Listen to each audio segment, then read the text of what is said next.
Hello there, and welcome to Sleepy Craftsman channel. Tonight, we travel north, to the cold gray water of the fjords, to the forests of Norway and the beaches of Denmark, where a different tradition of boat building grew across many centuries into something the world had never quite seen before, the Viking ship. Let your body settle. Let your shoulders drop.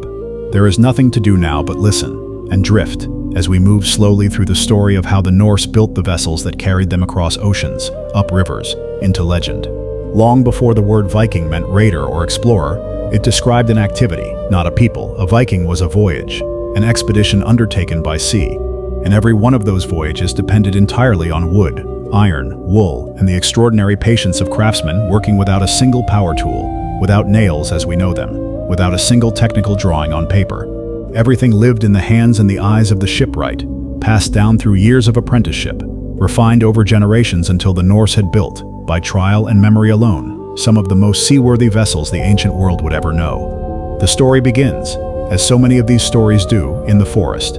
A Norse shipbuilder did not walk into the woods and select any tree that looked strong. He walked for days if necessary, studying the shape of oaks that had grown in the open, their branches spreading low and wide before curving upward, because a tree grown this way held within its trunk and limbs the natural curves the ship would need. A branch that swept upward from a trunk in a gentle arc might become a rib.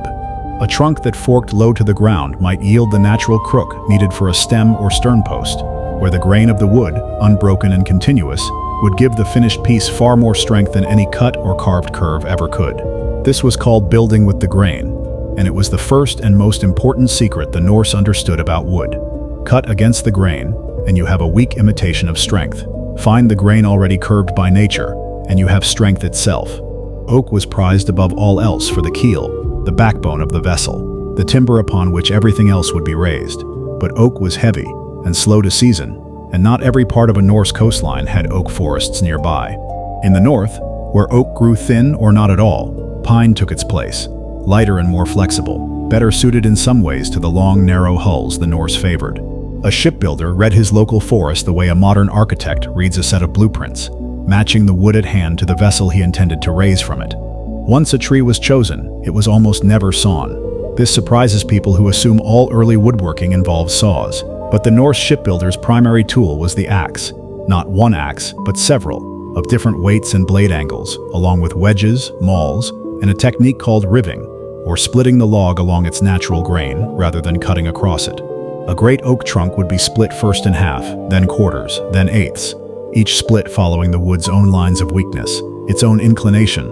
rather than forcing a cut where the builder wanted one. The result, again, was strength. A riven plank retained the long, unbroken fibers of the tree, running the full length of the board, whereas a sawn plank sliced through those fibers at whatever angle the saw happened to travel, leaving the wood more prone to splitting under stress in exactly the places a ship could least afford it. This riving process demanded extraordinary skill. A slight miscalculation, and the split would run off at an angle, ruining the plank, wasting wood that had taken a tree perhaps 200 years to grow. Norse shipwrights developed an intuition for it that modern woodworkers, even skilled ones, often find difficult to relearn today. They could read the subtle twist in a log's bark, the faint spiral of the grain beneath, and predict with real accuracy where a split would travel before the first wedge was ever driven. The planks produced this way were thin, often no more than an inch or so thick, yet remarkably strong for their weight, a critical quality, because the entire philosophy of Norse shipbuilding depended on lightness. A Viking ship was not built to be heavy and immovable like some later European vessels. It was built to flex, to breathe with the sea rather than fight it, to be light enough that a crew could haul it overland between rivers if the voyage demanded it, as they sometimes did along the great river routes east toward Byzantium. The building technique itself is called clinker construction, sometimes written as lapstrake, and it is perhaps the single most recognizable feature of a Viking ship's hull. Rather than building a skeleton of ribs first and then attaching planks to it, as many later shipbuilding traditions would do, the Norse built the hull's outer shell first, plank overlapping plank from the keel upward, each plank's lower edge overlapping the plank below it like the shingles on a roof. Only once this shell had taken shape were internal ribs added, fitted afterward to reinforce a hull whose basic strength already existed in the overlapping planks themselves. Each plank was fastened to the one below it with iron rivets, hammered through both planks and secured on the inside with a small square plate called a rove. The rivet was then peened, or hammered flat over the rove, locking the two planks together permanently. A single longship might require several thousand of these rivets, each one forged by hand at a smithy, each one driven and finished by hand at the building site. The rhythmic sound of hammers on iron day after day was as much a part of building a Viking ship as the sound of axes in the forest. The keel came first, always, laid down as a single long timber wherever possible, or scarfed together from two pieces if no tree long enough could be found. The joint cut at a long, shallow angle and fastened so it would bear the strain of the whole vessel without weakness. To the keel's ends were fitted the stem and sternpost, those naturally curved timbers selected so carefully from the forest, rising up to give the ship its distinctive silhouette, that long, graceful sweep that still today makes a Viking ship recognizable in a single glance, whether carved on a runestone, painted in a museum mural, or reconstructed in modern oak by shipwrights determined to prove the old methods still work. From the keel, the first planks, called the garboard strakes, were fitted and riveted along each side, and from there the shipwright worked steadily upward and outward, plank after plank, each one shaped individually by eye and by hand to follow the curve the hull demanded. Each one tapered subtly along its length, so that the overlapping shell would swell outward at the ship's midpoint and draw narrow again toward bow and stern. No two planks in a Viking ship were identical, because no two positions along that curving hull needed exactly the same shape. This was not standardized manufacture. It was a kind of sculpture, performed in wood, guided by an experienced eye that could judge a fair curve without any instrument beyond a length of cord or a bent length of wood used as a rough gauge. Between the overlapping planks, the builders pressed a caulking material, most often wool soaked in tar or animal fat, sometimes moss, packed carefully into the seam to keep the hull watertight while still allowing the planks to flex against one another as the ship worked through waves. This flexibility was not a flaw to be eliminated, but a feature to be preserved. A rigid hull would crack under the strain of the open ocean, while a hull that could twist and give ever so slightly absorbed that same strain and survived it.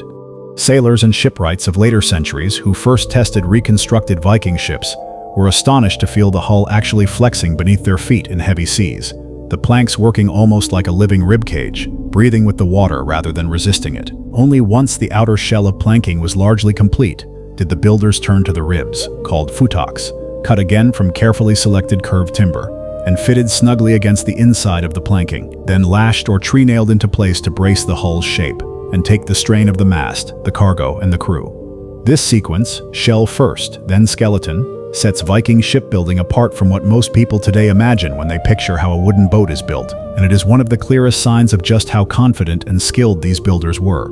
They trusted the overlapping planks themselves to hold a fair shape through the entire construction process, adding structural ribs only as reinforcement, rather than as the initial framework everything else depended upon. The mast step, a heavy block of timber often carved from a single oak knee, was fitted low in the hull to anchor the base of the mast and distribute the tremendous forces a filled sail would exert. Viking ships carried a single mast, stepped roughly at the vessel's midpoint, supporting one large square sail woven from wool, sometimes reinforced with leather strips in a diamond or checkered pattern that both strengthened the fabric and, historians believe, served as a kind of visual signature or decoration. A sail pattern a crew might recognize from a great distance across open water. Weaving that sail was itself an enormous undertaking, one that fell largely to the women of a Norse household or settlement, and it is worth pausing on this because the sail of a Viking ship represented an investment of labor that could rival the hull's construction itself. A single large sail might require the wool of dozens of sheep, spun into thread, woven on an upright loom over months of steady work, then treated with fat or tar to help it resist the wet. Some historians estimate that weaving one sail for a large longship could take longer, in total hours of labor, than building the hull that carried it. The ship, in this sense, was never solely the shipwright's creation. It was the product of an entire community's skill, from the men felling oak in the forest, to the women at the loom through the long winter months, to the blacksmith forging rivets late into the night by his forge's glow. Rope, too, demanded enormous quantities of raw material and labor, most commonly made from walrus hide in the Norse settlements of Greenland and the far north, cut into long spiraling strips and twisted into rope of remarkable strength, or from hemp and other plant fibers where those were available. This rope rigged the sail, secured the mast, and served the countless other purposes any ship at sea requires, from towing to anchoring to simple lashings holding cargo in place against the roll of the waves. Let your breathing slow now, if it hasn't already. There is no urgency in any of this. The Norse themselves built at the pace the forest and the season allowed, timber felled in winter when the sap was low and the wood less prone to rot, planks riven and shaped through the following months. the hull raised slowly, plank by careful plank, often over the better part of a year for a large vessel, sometimes longer. There was no rushing a ship that a crew's lives would soon depend upon. Not every Norse vessel served the same purpose, and the shipwrights' approach shifted considerably depending on what a ship was meant to do. The longship, the vessel most people picture when they hear the word Viking, was built above all for speed and shallow draft, long and narrow relative to its length, drawing remarkably little water even fully loaded, which meant it could sail not only across open ocean but also up rivers, into shallow estuaries, and even be beached directly onto open shoreline without any harbor or dock at all. This shallow draft was not an accident of design. It was, in many ways, the entire strategic point of the longship. An army that could sail its fleet directly onto a beach, disembark, raid, and be back at sea before any defense could be organized, held an enormous advantage over any enemy expecting attack only from established ports. Longships themselves varied enormously in size, and the Norse had specific names for different classes based roughly on the number of rowing positions along each side. A small ship might carry 13 pairs of oars. The largest longships, built centuries later at the height of Norse seafaring power, could carry 30 or more pairs, vessels well over 30 meters in length, crewed by well over 100 men. These larger vessels were sometimes called drakar, or dragon ships, named for the carved dragon heads that could be mounted on their prows, carvings that were not merely decorative, but were believed to serve a real purpose, warding off malevolent sea spirits, or, in the case of a raiding fleet approaching a foreign shore, deliberately intended to strike fear into anyone who saw that carved and painted dragon head emerging from the mist. These prow carvings were removable, interestingly, fitted so they could be taken down when a ship approached its own home waters, out of respect, the sagas suggest, for the local land spirits who might be frightened or angered by the sight of a dragon's snarling head bearing down on their shores. A returning Viking crew, sailing home after a long voyage, would lower the dragon head before making landfall, only raising it again when they set out once more for foreign or hostile water.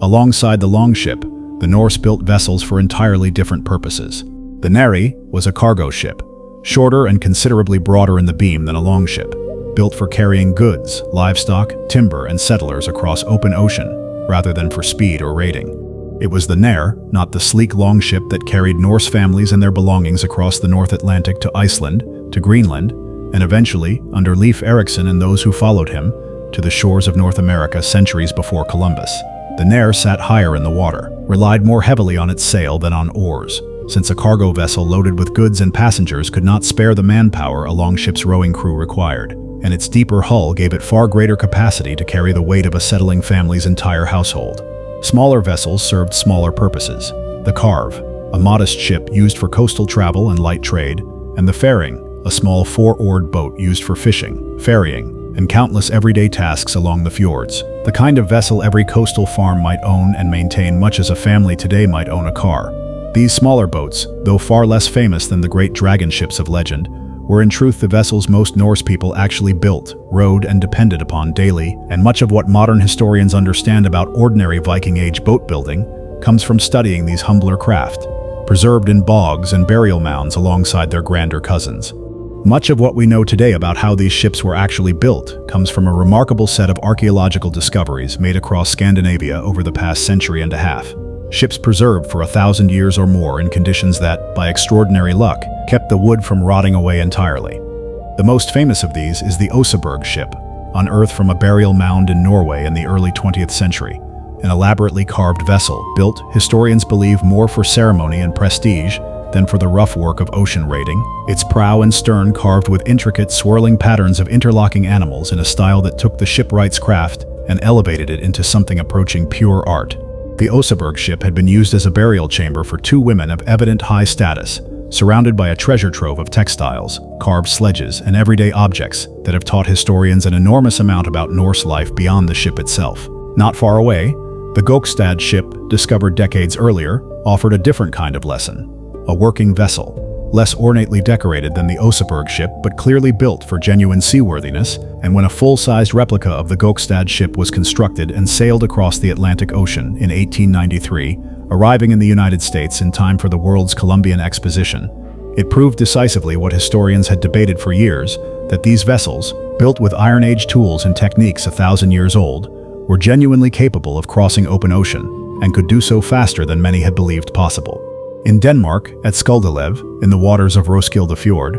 Archaeologists in the 1960s recovered not one but 5 separate ships, deliberately sunk centuries earlier to block a channel and defend the fjord from seaborne attack. These 5 wrecks, patiently raised, conserved, and studied over years, revealed the full range of Norse shipbuilding side by side in a single find.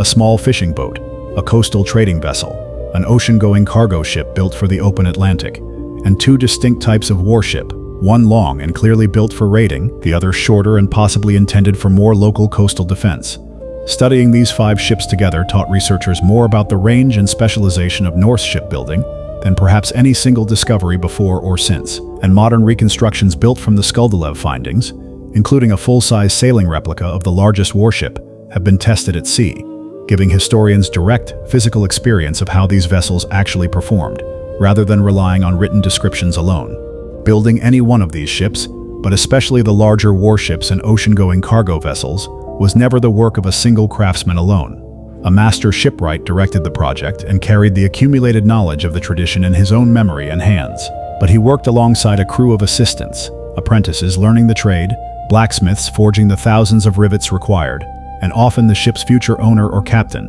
who might take a close personal interest in decisions about size, shape, and finish, since his own life and the lives of his crew would soon depend on the vessel's soundness. Shipbuilding of this scale was, in many coastal Norse communities, a defining seasonal activity, drawing labor and attention much as harvest or planting did, structured around the practical rhythms of felling timber, seasoning wood, and working through the milder months when outdoor labor was easiest to sustain.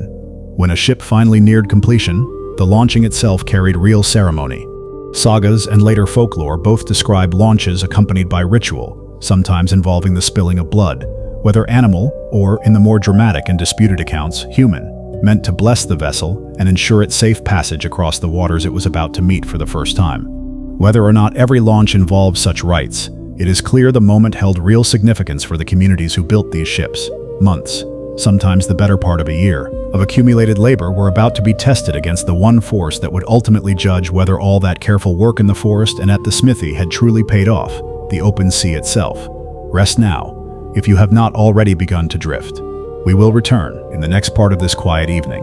to the story of how these ships were sailed, how their crews found their way across trackless ocean using nothing but the sun, the stars, and an intimate knowledge of the sea's own moods, and how the ships themselves, across the centuries, slowly gave way to new methods, new materials, and a changing world that no longer needed dragon-headed vessels racing across the northern waves. A finished hull, however beautifully built, was only half the story. The Norse sailor's ability to actually find his way across open water, far from any coastline, using nothing but the natural world around him, deserves its own quiet attention, because it was every bit as sophisticated, in its own way, as the shipwright's skill with an axe and a riving wedge. There were no magnetic compasses in the Viking Age, not in Northern Europe at least, not for centuries yet to come. Instead, a Norse navigator relied on the sun by day and the stars by night, on the direction and rhythm of waves, on the flight patterns of seabirds, on the color and temperature of the water itself, and, according to some later sagas, on a device called a sunstone, a crystal, possibly a form of Iceland's spar,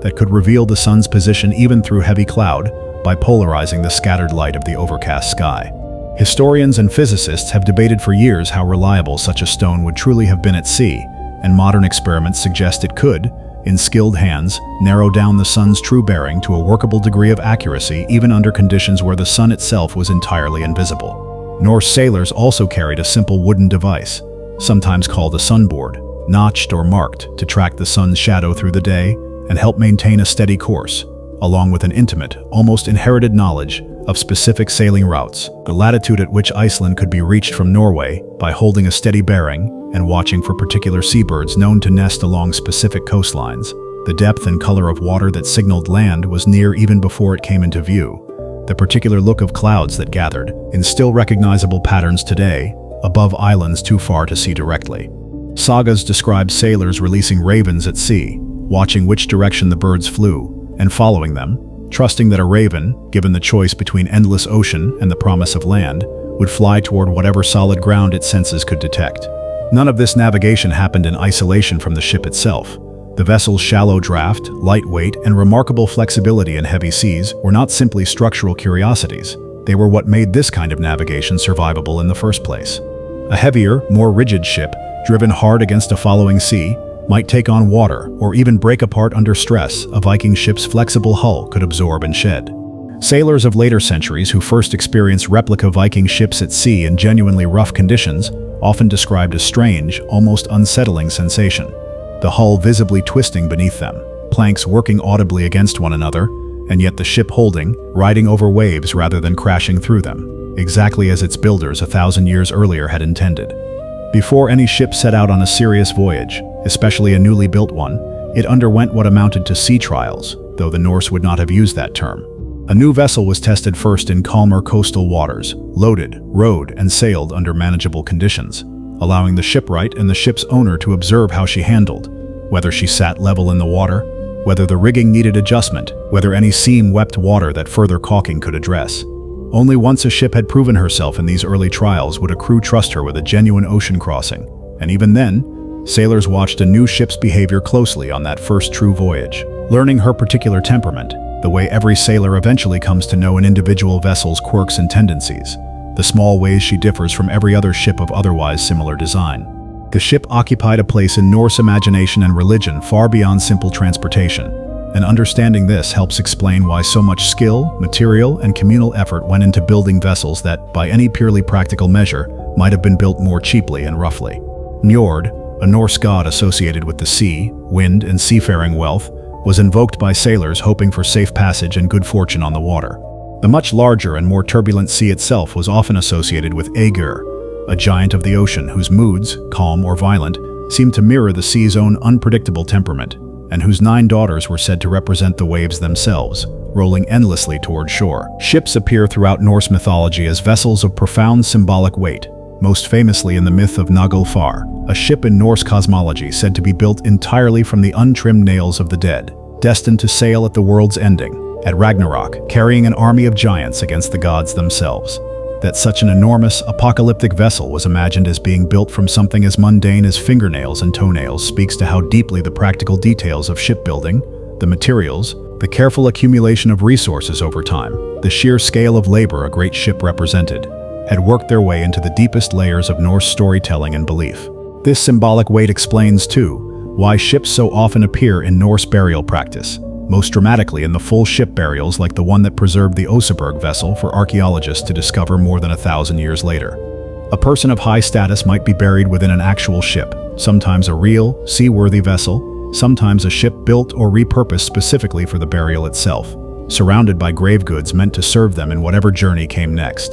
The ship, in this context, was not merely a coffin. It was transportation into the next world, carrying its owner across whatever final water separated the living from wherever the dead were believed to travel. Even those buried without an actual full-size ship were sometimes laid to rest within a grave outlined by standing stones arranged in a ship's shape, called a stone ship, a symbolic vessel carved not from wood but from the landscape itself, permanent where a real ship's wood would eventually rot away. The skill required to build these vessels did not simply exist in isolated individual craftsmen scattered across Scandinavia. It was passed down, generation after generation, through a system of apprenticeship that had no formal schools, no written manuals, no diagrams beyond perhaps a rough set of proportions carried in memory or passed along as a kind of craftsman's folklore. A young man learned shipbuilding the way he learned most skilled trades of the era, by working alongside an experienced builder for years, first performing the simplest, least skilled tasks, hauling timber, tending the fire at the smithy, fetching tools, and only gradually, as trust and evident aptitude grew, being allowed to handle an axe on his own, to attempt his own riving cuts, to shape his own plank under a master's watchful correction. This apprenticeship could take the better part of a decade before a young shipwright was considered capable of leading a build of his own, and even then, the most skilled and sought-after builders, the ones whose names occasionally survive in saga literature, might spend an entire lifetime refining their craft, building perhaps only a modest number of major vessels across many years, each one representing the accumulated knowledge of everything that had come before it. A great shipwright's reputation could travel far beyond his own local community, and a chieftain or wealthy landowner planning a significant voyage might seek out a particular builder known for producing especially fast or especially seaworthy vessels, much as a wealthy patron today might seek out a particular architect or craftsman for a project of real importance.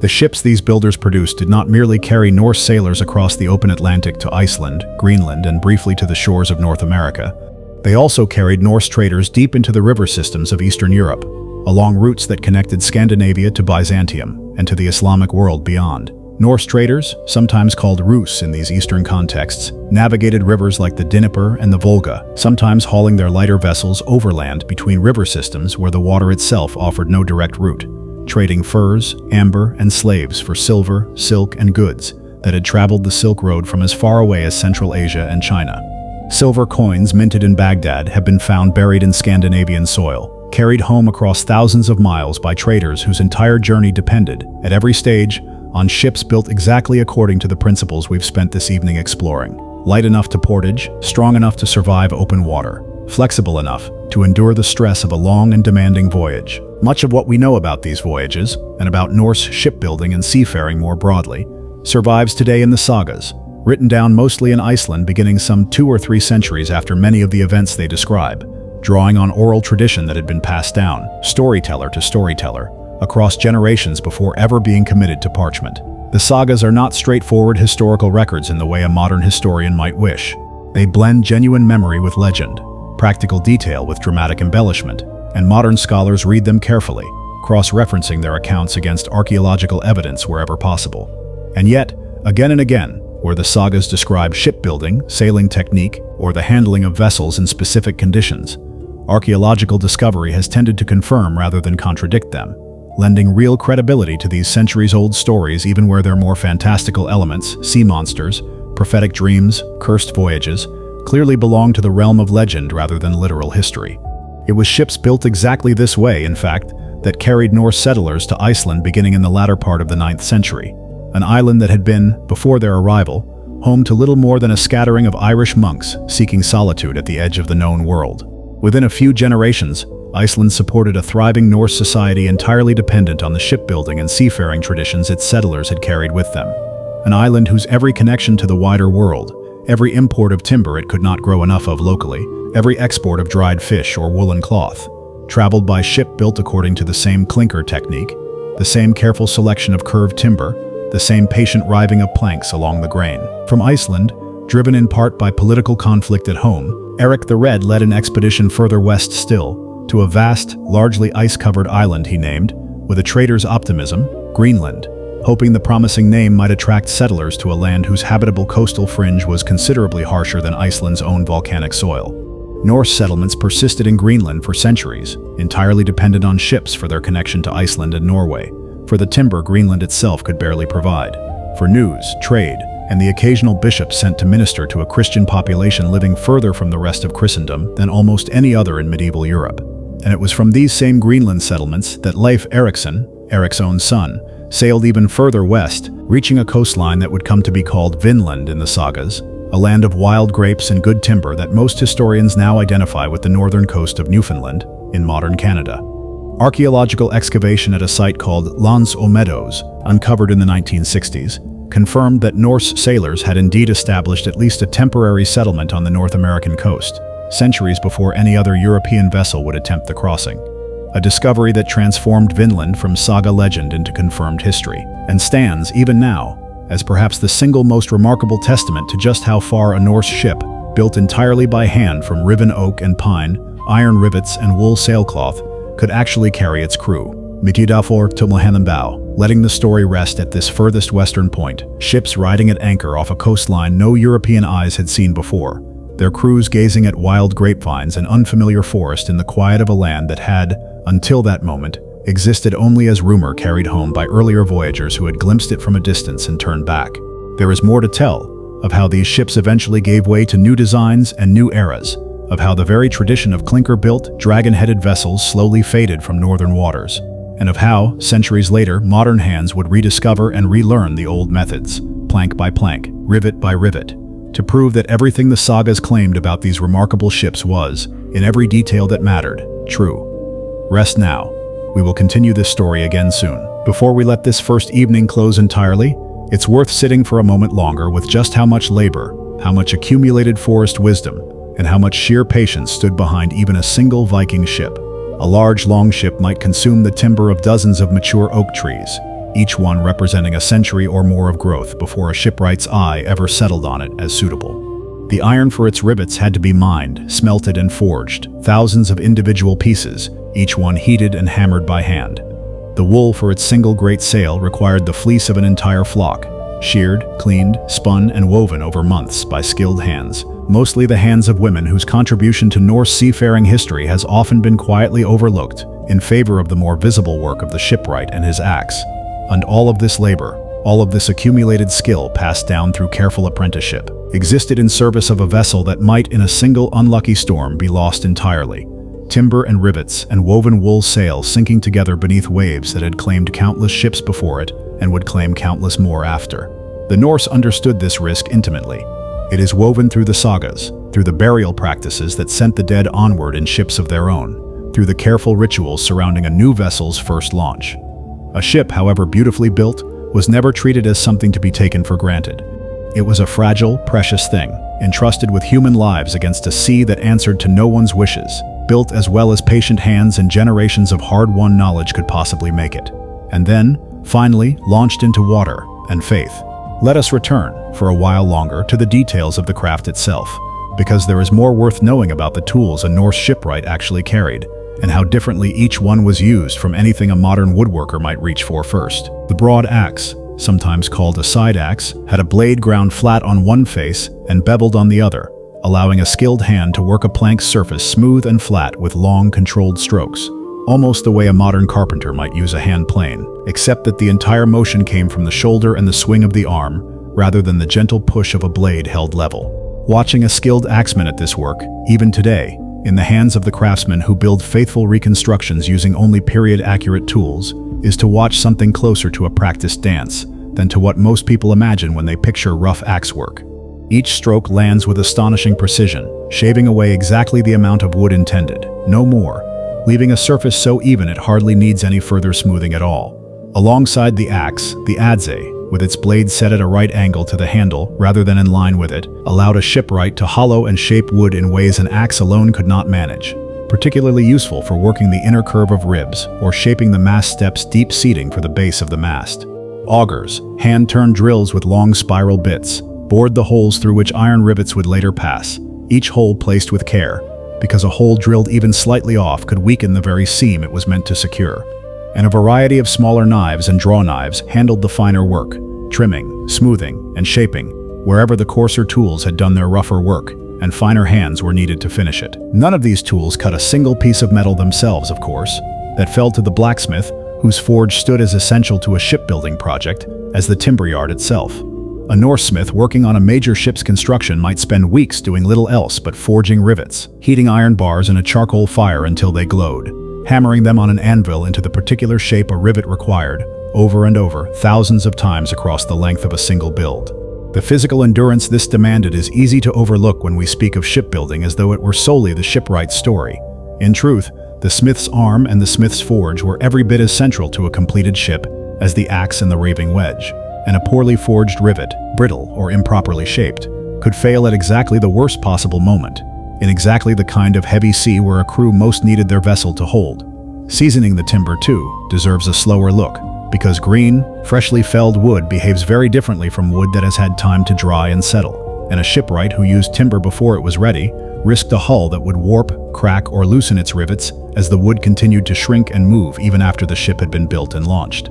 Different parts of the ship demanded different approaches to this seasoning. Some timbers, particularly those destined to become planking, might actually be worked and shaped while still relatively green, since green wood bends and shapes more easily than fully dried timber, and the plank could then be fixed firmly in its final curved position, allowed to dry and set into that shape over time,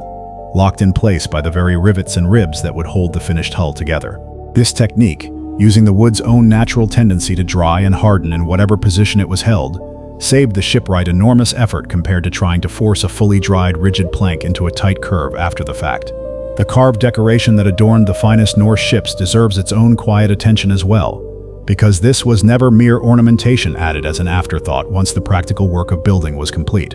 The interlocking, swirling patterns of animal forms found on vessels like the Oseberg ship, biting, twisting creatures whose bodies flow into and around one another in continuous, unbroken lines, represent an entire artistic tradition in their own right, one that historians now recognize through several distinct stylistic periods across the Viking Age, each with its own characteristic approach to how these animal forms were rendered. A master carver capable of this work occupied a position of real status within a shipbuilding community. His skill is specialized and is valued, in its own way, as the shipwright's own mastery of hull construction.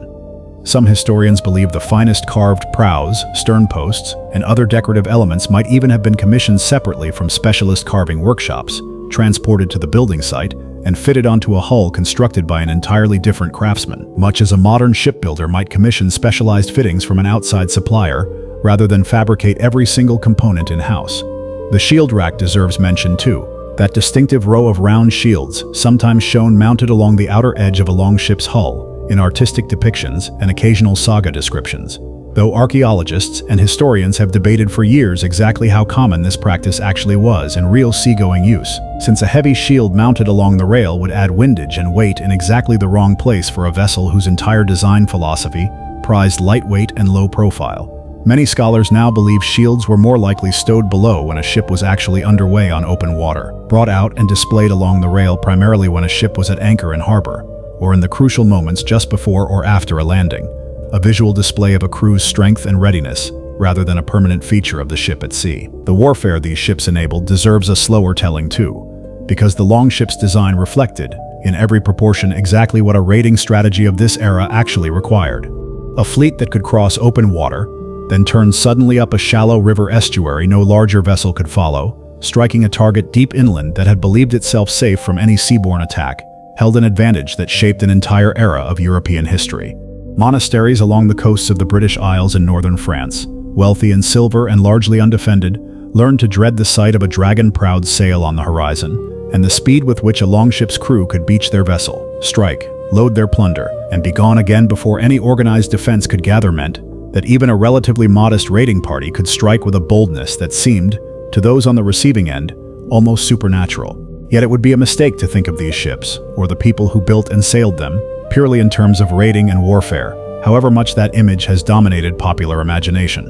The same vessels, built by the same shipwrights, using the same techniques, carried farmers and their families to new settlements, carried traders and their goods along peaceful commercial routes stretching from Ireland to Byzantium, carried explorers toward coastlines no one from their homeland had ever seen. A single well-built longship might, across its working life, serve in a raid one season and carry settlers to a new home the next, its actual use determined far more by the intentions of whoever commanded it than by anything inherent in its design. The ship itself remained neutral in this sense, a tool of extraordinary versatility, exactly as capable of carrying peaceful trade goods up a Russian river as it was of carrying an armed raiding party onto an undefended shore. It is worth remembering, too, just how long this shipbuilding tradition endured and evolved before the Viking Age as most people picture it, roughly the late 8th through the 11th centuries, ever began. Clinker construction and the fundamental Norse approach to hull design had been developing for centuries before the first recorded raids, refined gradually through countless earlier vessels whose names and builders have long since been lost to history, each generation's shipwrights learning from the small failures and successes of the generation before them. The dragon ships that raided England and settled Iceland represent not a sudden invention but the mature culmination of a shipbuilding tradition already centuries old, by the time it reached the form modern people recognize most readily today. Consider, too, the sheer logistics of assembling everything a major shipbuilding project required, well before a single plank was raised. Timber had to be identified, felled, and transported, often over difficult terrain, from forest to building site, a task that in itself might occupy a work crew for weeks, especially if the nearest suitable oak forest lay some distance from the coast where the ship would eventually be launched. Iron ore had to be mined and smelted long before it ever reached the blacksmith's forge as workable bar stock, a separate and demanding craft tradition in its own right, one that supported the shipbuilding industry from well outside it. Wool for sailcloth and rope had to be sheared, gathered, and delivered in quantities that could strain even a prosperous farming community's entire annual production.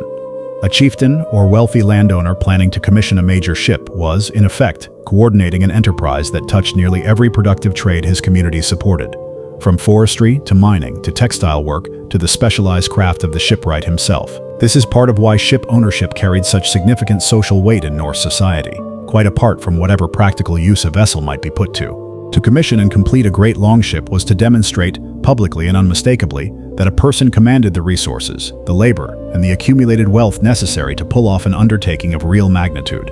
A chieftain's status could be measured in part by the size and quality of the ships he could field, and sagas frequently take care to describe a particular ship's impressive dimensions or fine decoration, precisely because these details communicated something essential about the status and ambitions of the person who owned it. A ship in this sense functioned much like a great hall or a hoard of silver, a visible, undeniable marker of a leader's real power in a society where such power had to be demonstrated concretely, again and again, rather than simply assumed or inherited on paper. The names given to individual ships, several of which survive in saga literature, offer their own small window into how the Norse related to these vessels, often treating a particularly fine or successful ship almost as a character in its own right within a family's or a chieftain's story. Ships bore names suggesting speed, ferocity, or good fortune,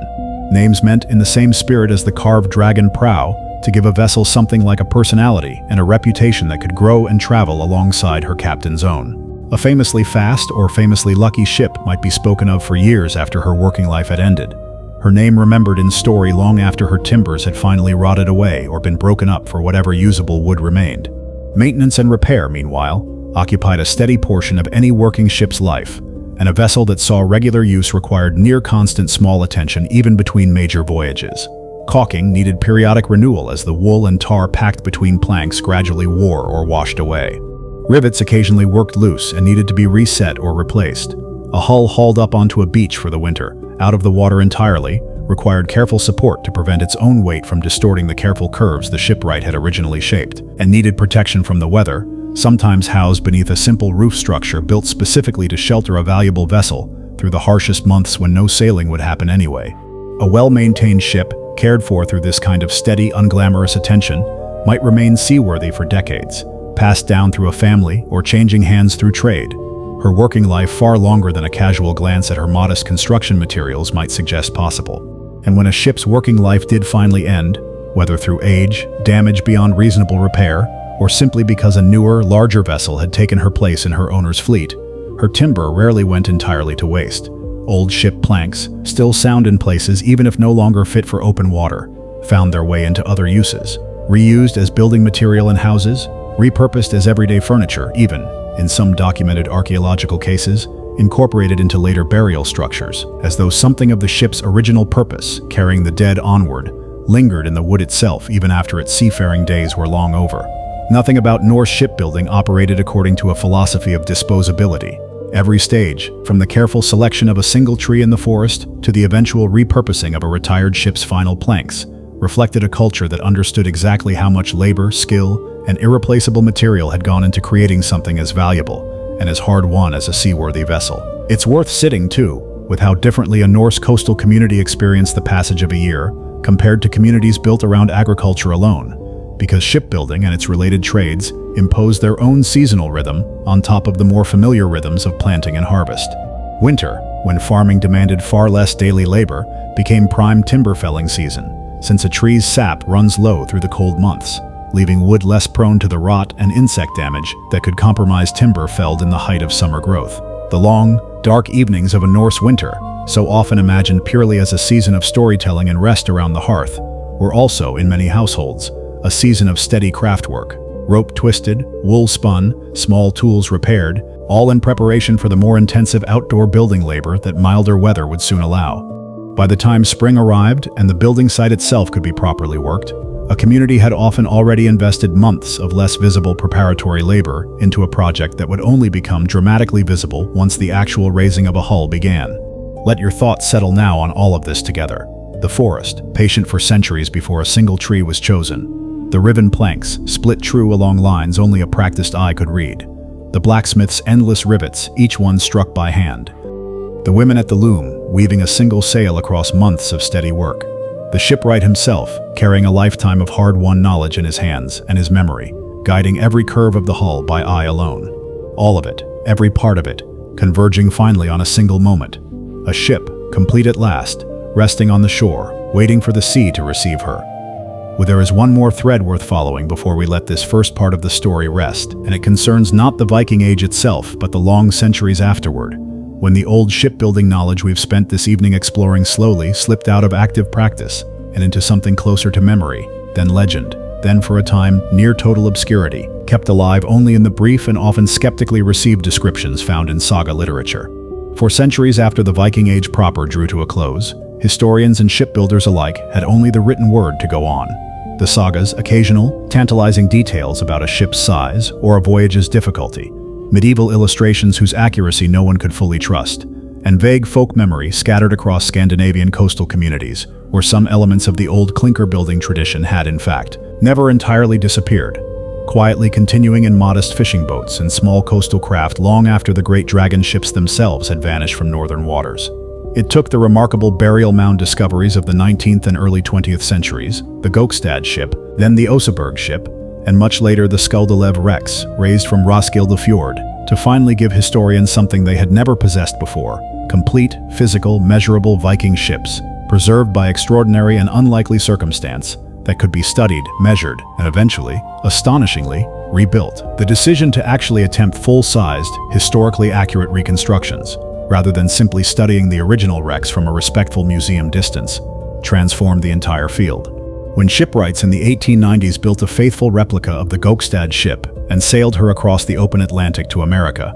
they were not merely satisfying historical curiosity. They were conducting what amounted to a genuine scientific experiment, testing directly whether a 1,000-year-old design, built with tools and materials available to a Bronze and Iron Age craftsman, could truly perform the ocean crossings the sagas had always claimed. The successful crossing answered that question decisively, and it did something more besides. It validated, in the most direct and undeniable way possible, the whole accumulated body of technique we've spent this evening walking through. The riven planks, the clinker overlap, the flexible hull, the shallow draft, the single great woven sail.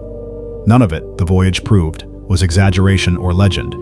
It was simply superb engineering, arrived at centuries earlier through patient trial, careful observation, and knowledge passed hand to hand across generations of craftsmen who left behind no written manuals at all, only finished ships and the sons and apprentices they had trained to build the next one. Modern reconstruction projects have continued this work into recent decades, most famously the full-size sailing replica of the largest Skuldelev warship, built using, as closely as modern researchers could manage, only the tools, techniques, and materials available to an 11th century Norse shipwright, then sailed on a genuine open-water voyage, retracing something close to the vessel's likely original route. Projects like these have done more than satisfy historical curiosity. They have trained a new generation of craftspeople in techniques that had, in some cases, not been actively practiced by any living shipwright for the better part of 1,000 years. Techniques rediscovered not from any surviving written instruction, but purely through the patient, careful study of the ancient wrecks themselves, and through no small amount of trial, error, and the occasional broken plank along the way.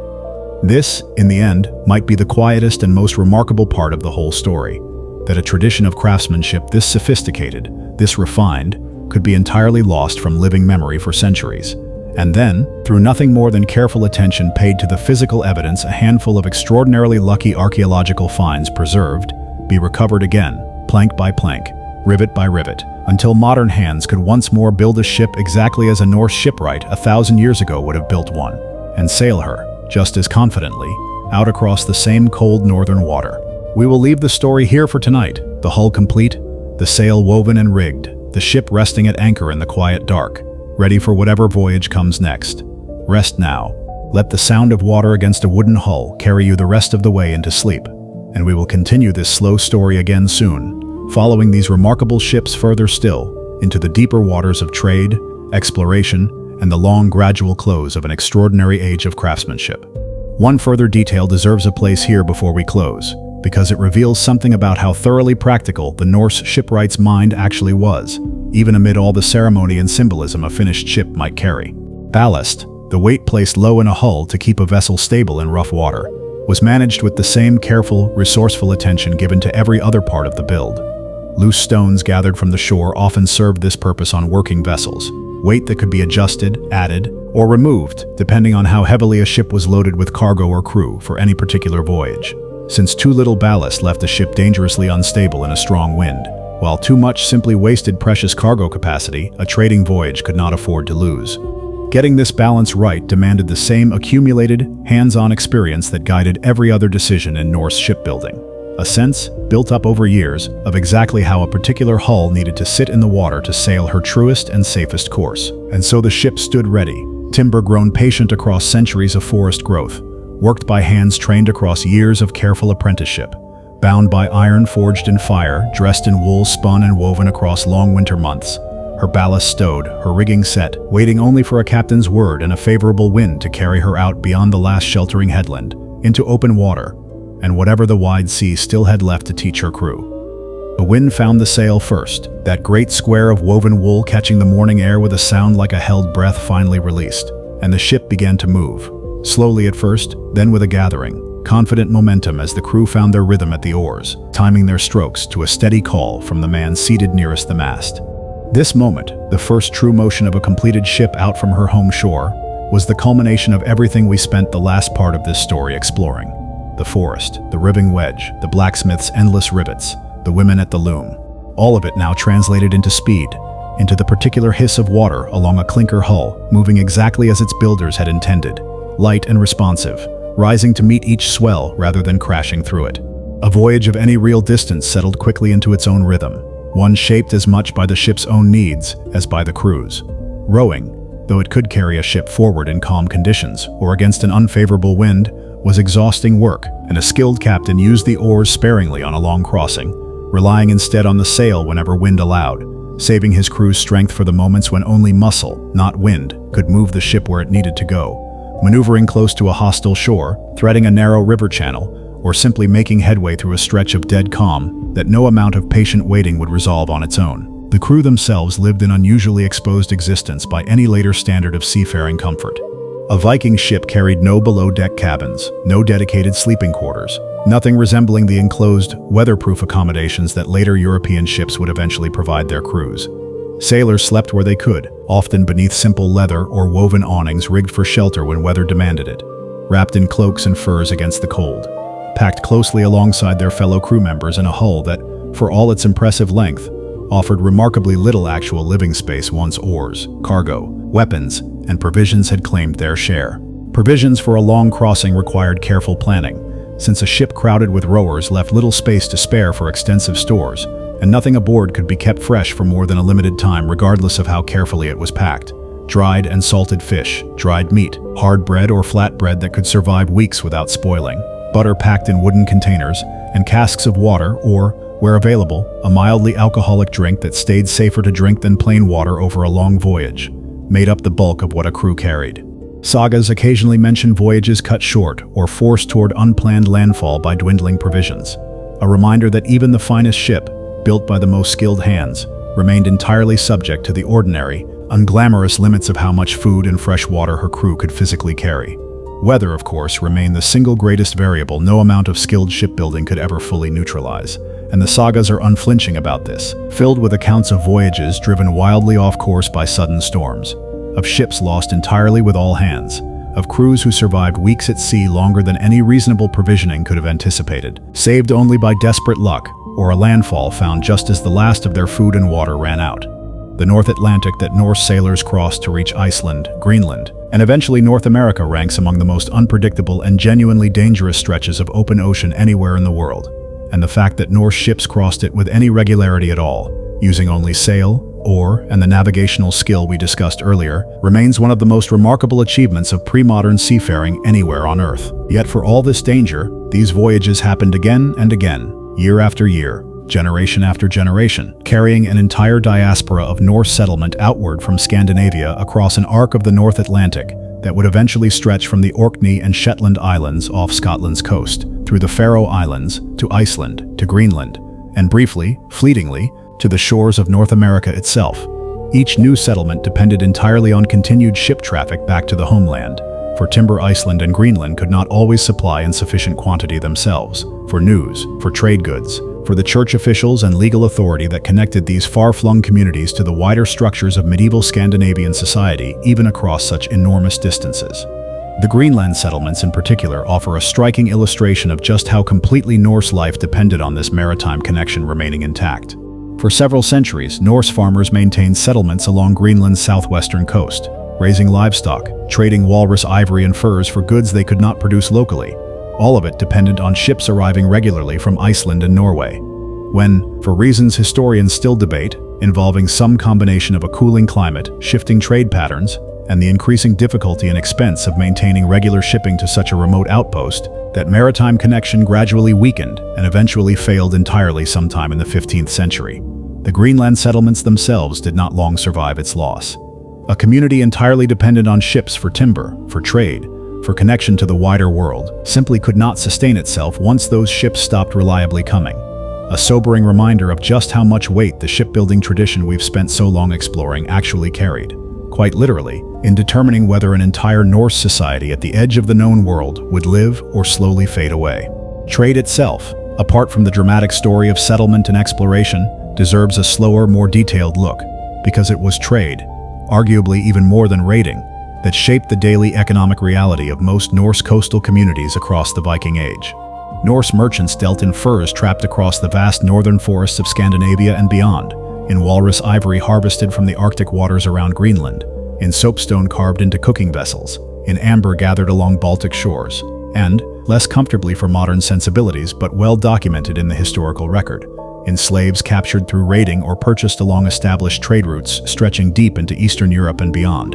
In exchange, Norse traders sought silver above almost everything else, a currency and store of wealth that, unlike livestock or perishable goods, could be hoarded, buried, divided, and carried easily across enormous distances. Silver coins minted in the Islamic caliphates of the Middle East, bearing Arabic script that few, if any, Norse traders could actually read, have been found in substantial quantities buried in hoards across Scandinavia. Physical proof of trade connections stretching from the fjords of Norway, down the river systems of what is now Russia and Ukraine, across the Caspian and Black Seas, into the heart of the medieval Islamic world. These same trade routes carried Norse merchants, sometimes called Rus in these Eastern contexts, as far as Constantinople itself, the magnificent capital of the Byzantine Empire, where Norse traders and mercenaries alike encountered a level of urban wealth and imperial grandeur that had no real equivalent anywhere in their homeland,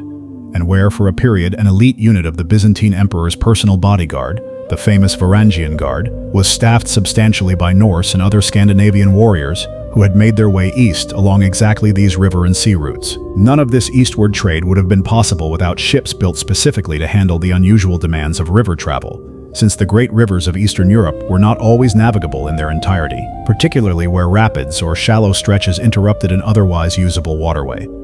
Norse traders on these routes developed the practice, extensively documented in contemporary Byzantine accounts, of hauling their vessels bodily out of the water at such obstacles, carrying or dragging them overland on rollers or simple sledges until navigable water resumed, then relaunching and continuing their journey. This portage, as it's now called, demanded exactly the kind of lightweight, manageable hull construction the Norse clinker tradition excelled at producing. A heavier, more rigidly built vessel of the type other medieval shipbuilding traditions favored would have made this kind of overland hauling wildly impractical, if not outright impossible, for a crew of any reasonable size to manage. Let your attention rest for a moment on just how different this river trading world must have felt compared to the open ocean crossings toward Iceland and Greenland we spent time with earlier, where the Atlantic crossing demanded confidence in the ship's ability to survive genuinely dangerous open water, far from any possibility of quick rescue or safe harbor. The eastern river routes demanded something closer to patient, physical endurance, long stretches of rowing against a current, careful navigation around shifting sandbars and unpredictable rapids,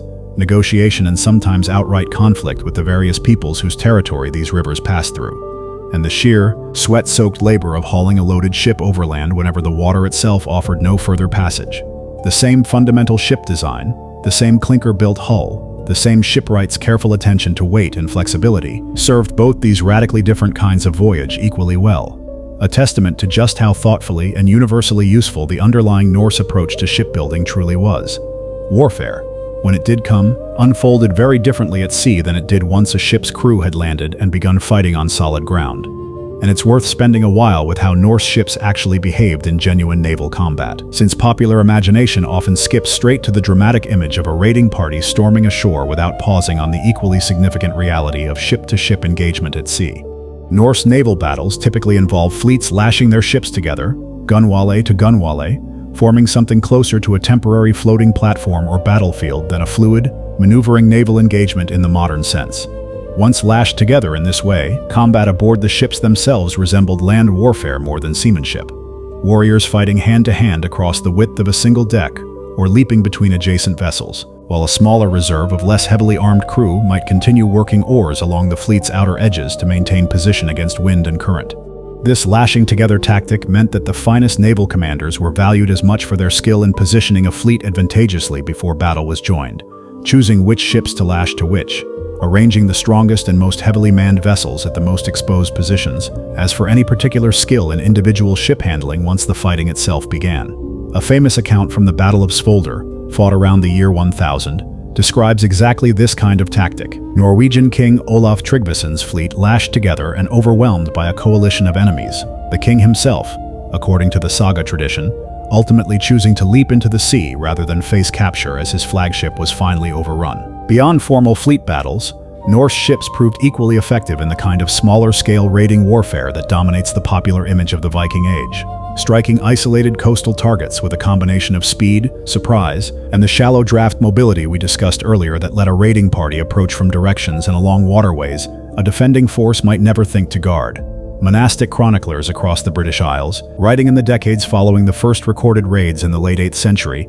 describe an almost supernatural quality to how suddenly these attacks could materialize. Ships appearing seemingly from nowhere along a coastline that had never before faced any serious seaborne threat, striking with brutal speed, then vanishing back out to open water long before any organized military response could possibly be assembled. The psychological impact of this vulnerability shaped European coastal life for generations, prompting new defensive strategies, from fortified monasteries to coastal watch systems to, eventually, the payment of substantial tribute, the famous Danegeld extracted from English kingdoms, offered in the hope that sufficient silver might purchase peace rather than continued raiding.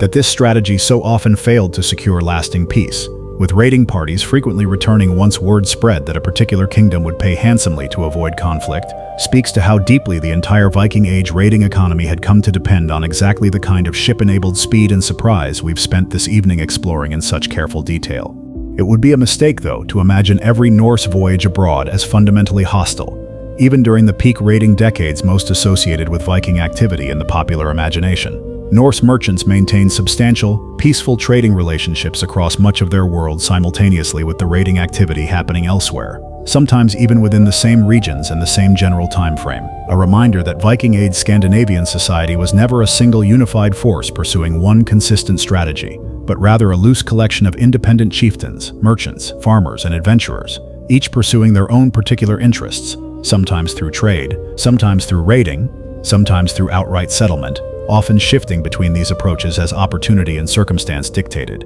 Trading settlements grew up specifically to accommodate this commercial side of Norse maritime activity. Port towns like Hedeby, in what is now northern Germany, Birka in Sweden, and Kaupang in Norway, functioning as genuine urban trading centers where Norse merchants met traders from across northern Europe, exchanging goods, and where the archaeological record reveals a startling cosmopolitanism. Coins, pottery, and manufactured goods originating from as far afield as the Islamic world, continental Europe, and the British Isles, all converging in modest Scandinavian towns whose entire prosperity depended on ships built exactly according to the principles this story has spent so long exploring. These trading towns required their own specialized infrastructure to function, harbors deep and sheltered enough to accommodate visiting merchant vessels, warehousing for goods awaiting further transport or sale, and often a resident population of craftsmen, including shipwrights themselves, prepared to handle repairs for any vessel that arrived in need of attention after a difficult voyage. A busy trading town like Hedeby likely supported several working shipyards simultaneously,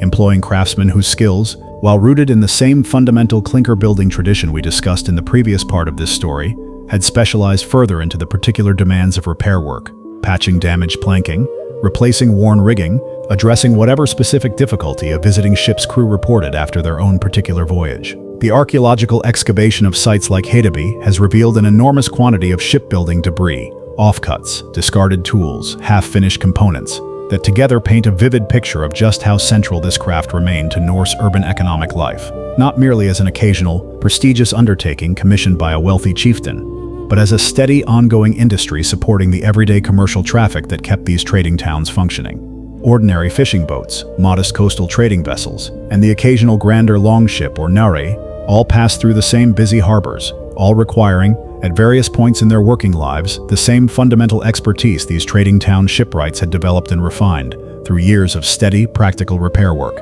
Let us slow down again for a while and return to the quieter, more intimate details of daily life aboard a working ship, because so much of what made these vessels genuinely remarkable lived not in the dramatic moments of battle or storm, but in the countless small, practical accommodations that let human beings survive and function for days or weeks at a stretch aboard a vessel, offering almost none of the comforts later sailors would come to expect. Sea chests, sturdy wooden boxes belonging to individual crew members, doubled as both storage and, when arranged along the hull's interior, as rowing benches. An elegant, practical solution that let the ship's limited interior space serve double duty rather than dedicating separate areas to storage and seating that a longer, heavier vessel might have accommodated more easily. Bailing water, an unglamorous but absolutely essential task aboard any wooden ship, particularly one built with the deliberately flexible clinker technique we discussed earlier, fell to whichever crew members weren't occupied with rowing or handling the sail at any given moment, using simple wooden bailers, sometimes little more than a hollowed piece of wood or a leather bucket,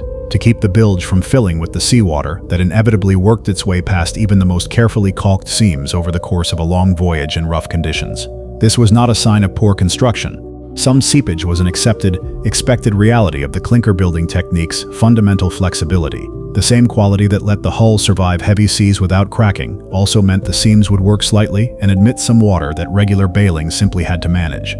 Cooking aboard ship, when it happened at all during an open water crossing, required real ingenuity given the total absence of any below-deck galley. Sailors more commonly relied on cold or already prepared food during the roughest stretches of open ocean, saving any actual cooking for moments when the ship was beached or anchored in calmer coastal waters, where a simple fire might be built ashore rather than risking flame anywhere near a wooden hull, tarred seams, and a hold full of dry provisions and cargo. This practical limitation shaped what kind of food a voyage could realistically carry, favoring exactly the dried, salted, and otherwise preserved provisions we discussed earlier. Foods that required no cooking at all to remain safely edible across a journey that might offer no safe opportunity to build a fire for days at a time.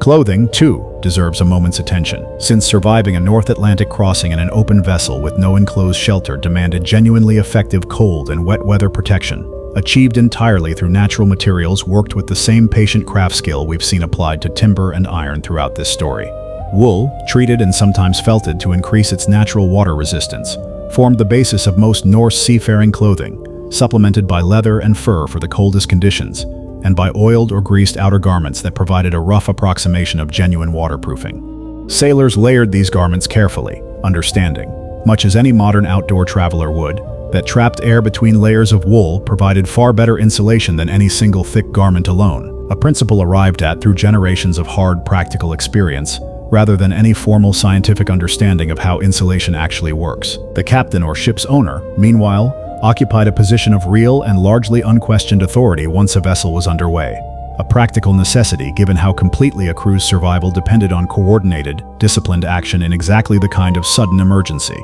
a squall, a navigational hazard spotted too late, that open water sailing regularly presented with little warning.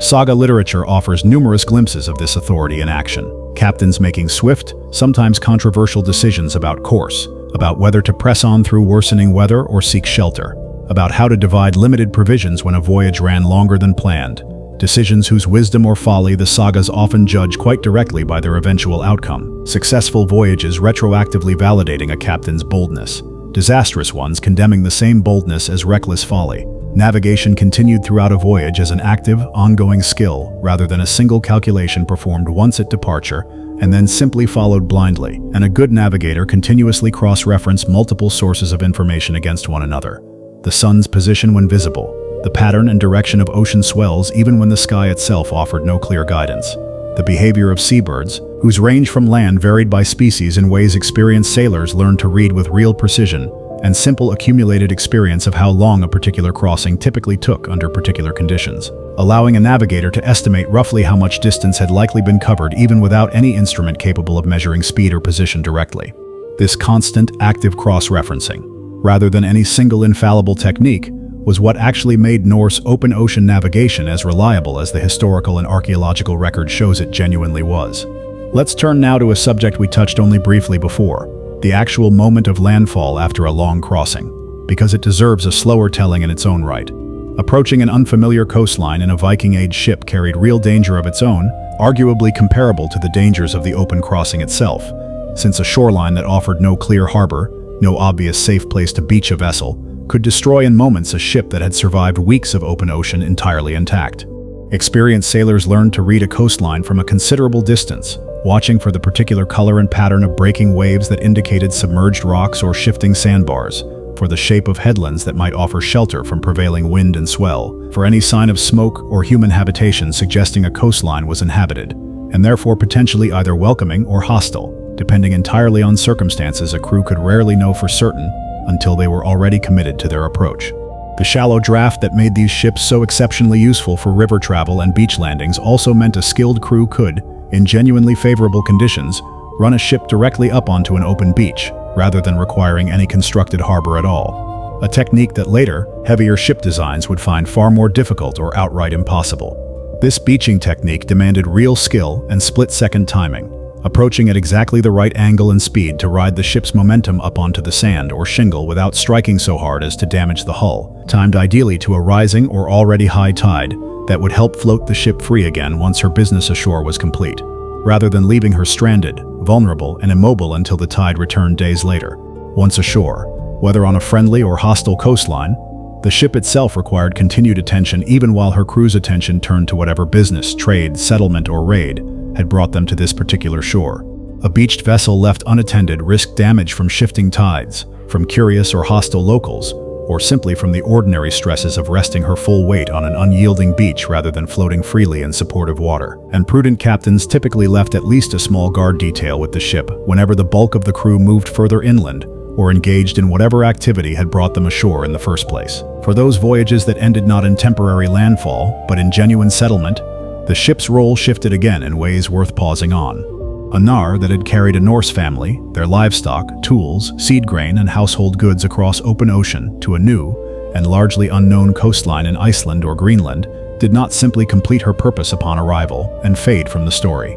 She remained, often for years afterward, the settling family's primary and sometimes only reliable connection back to the wider Norse world they had left behind. A vessel whose continued seaworthiness might determine whether a struggling new settlement could realistically call for help, trade for supplies it desperately needed, or maintain any meaningful connection to relatives and trading partners across the ocean it had originally crossed. Settlers understood this dependency clearly, and the careful maintenance practices we discussed earlier, the seasonal hauling ashore, the periodic recalking and rivet checking, mattered even more urgently in a new settlement where no established shipyard existed yet to handle major repairs, and where a ship's failure might mean genuine isolation rather than simple inconvenience. This dependency helps explain why establishing local shipbuilding capability became such an early and pressing priority in every major Norse settlement, from Iceland onward.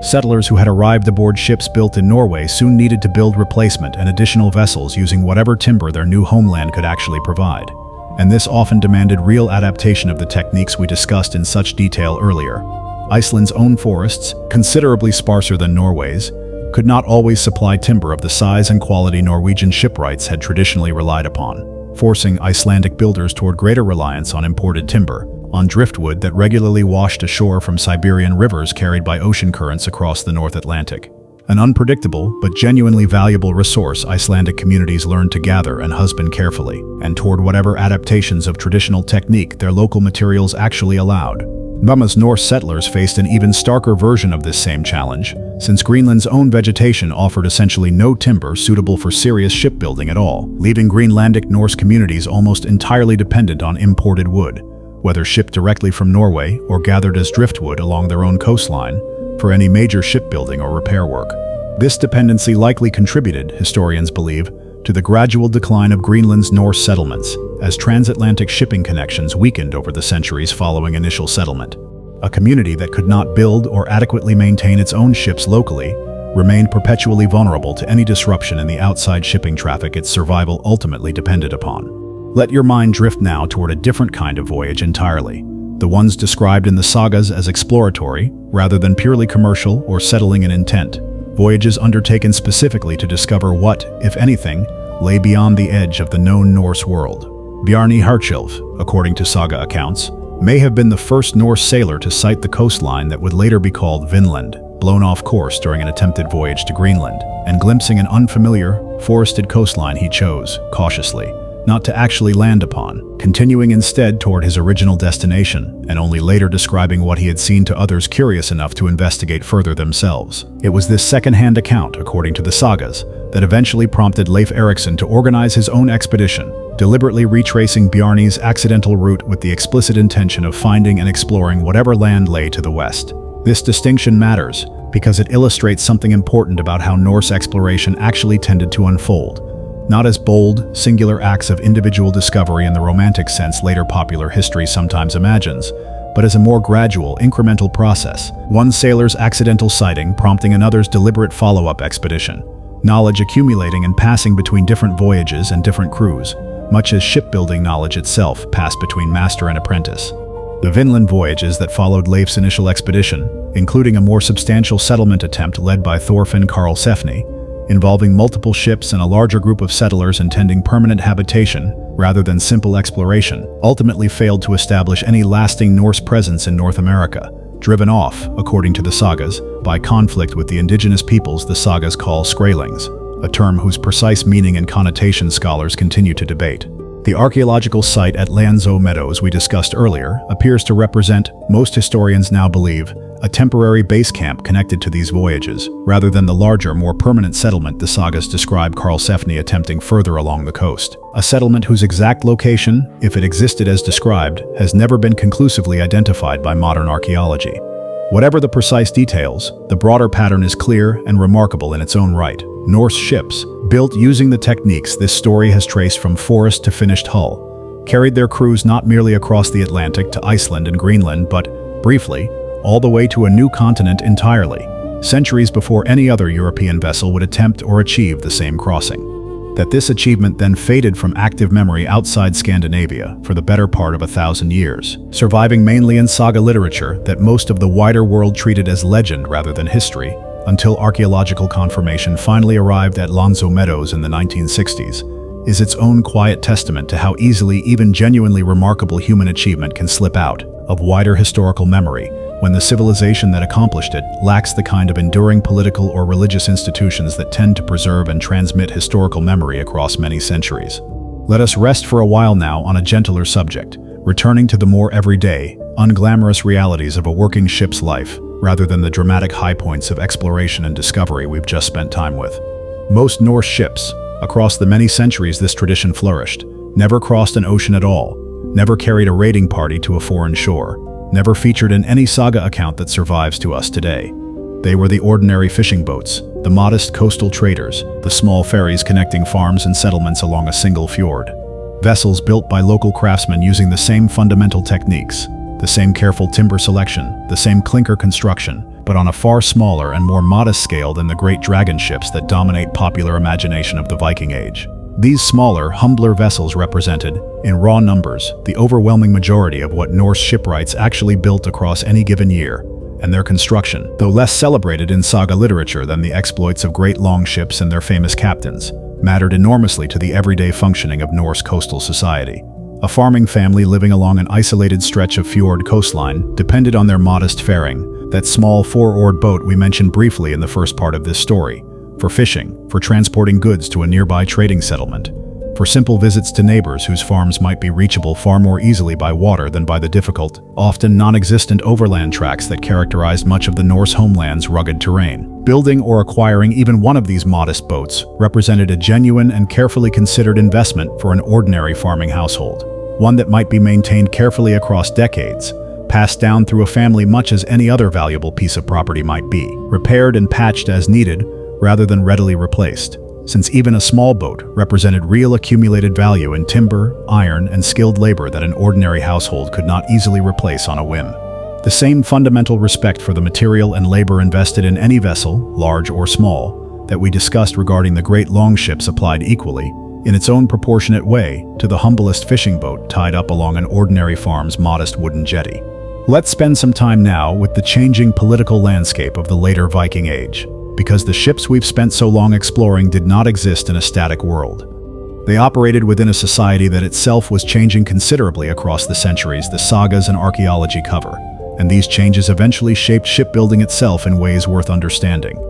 The early Viking Age, roughly the late 8th through 9th centuries, saw Scandinavian society organized largely around independent chieftains and regional strongmen, each commanding their own resources, their own ships, their own bands of warriors and settlers, with no single unified political authority commanding loyalty across the whole of Norway, Denmark, or Sweden. As the Viking Age progressed into its later centuries, this pattern gradually gave way to more centralized royal authority in each of the Scandinavian kingdoms. Kings like Harald Fairhair in Norway, credited by saga tradition with unifying the country's many independent chieftains under his own rule, beginning to command shipbuilding resources on a scale no individual chieftain could previously have matched.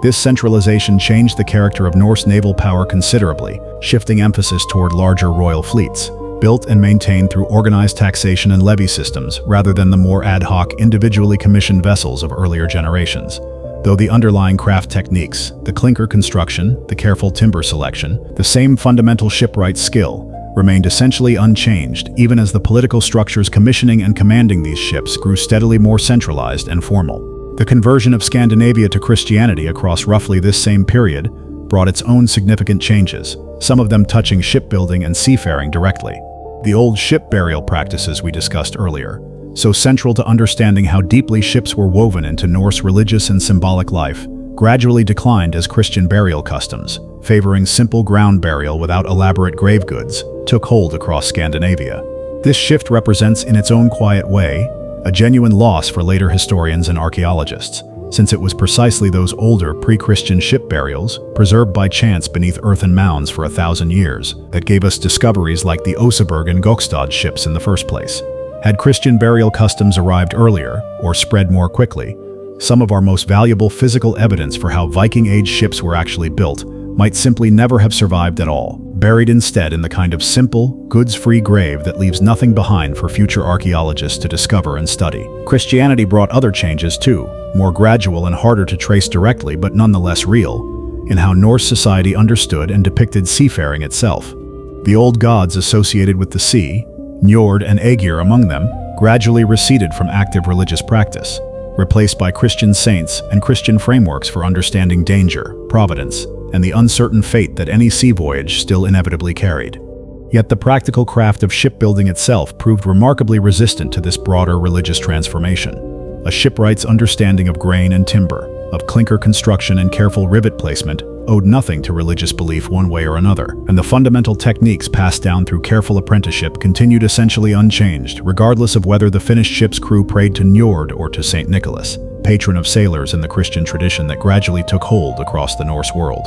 Trade patterns shifted too, across these later centuries, as the broader medieval European economy developed in ways that gradually changed what kind of ship best served a Norse merchant's commercial interests.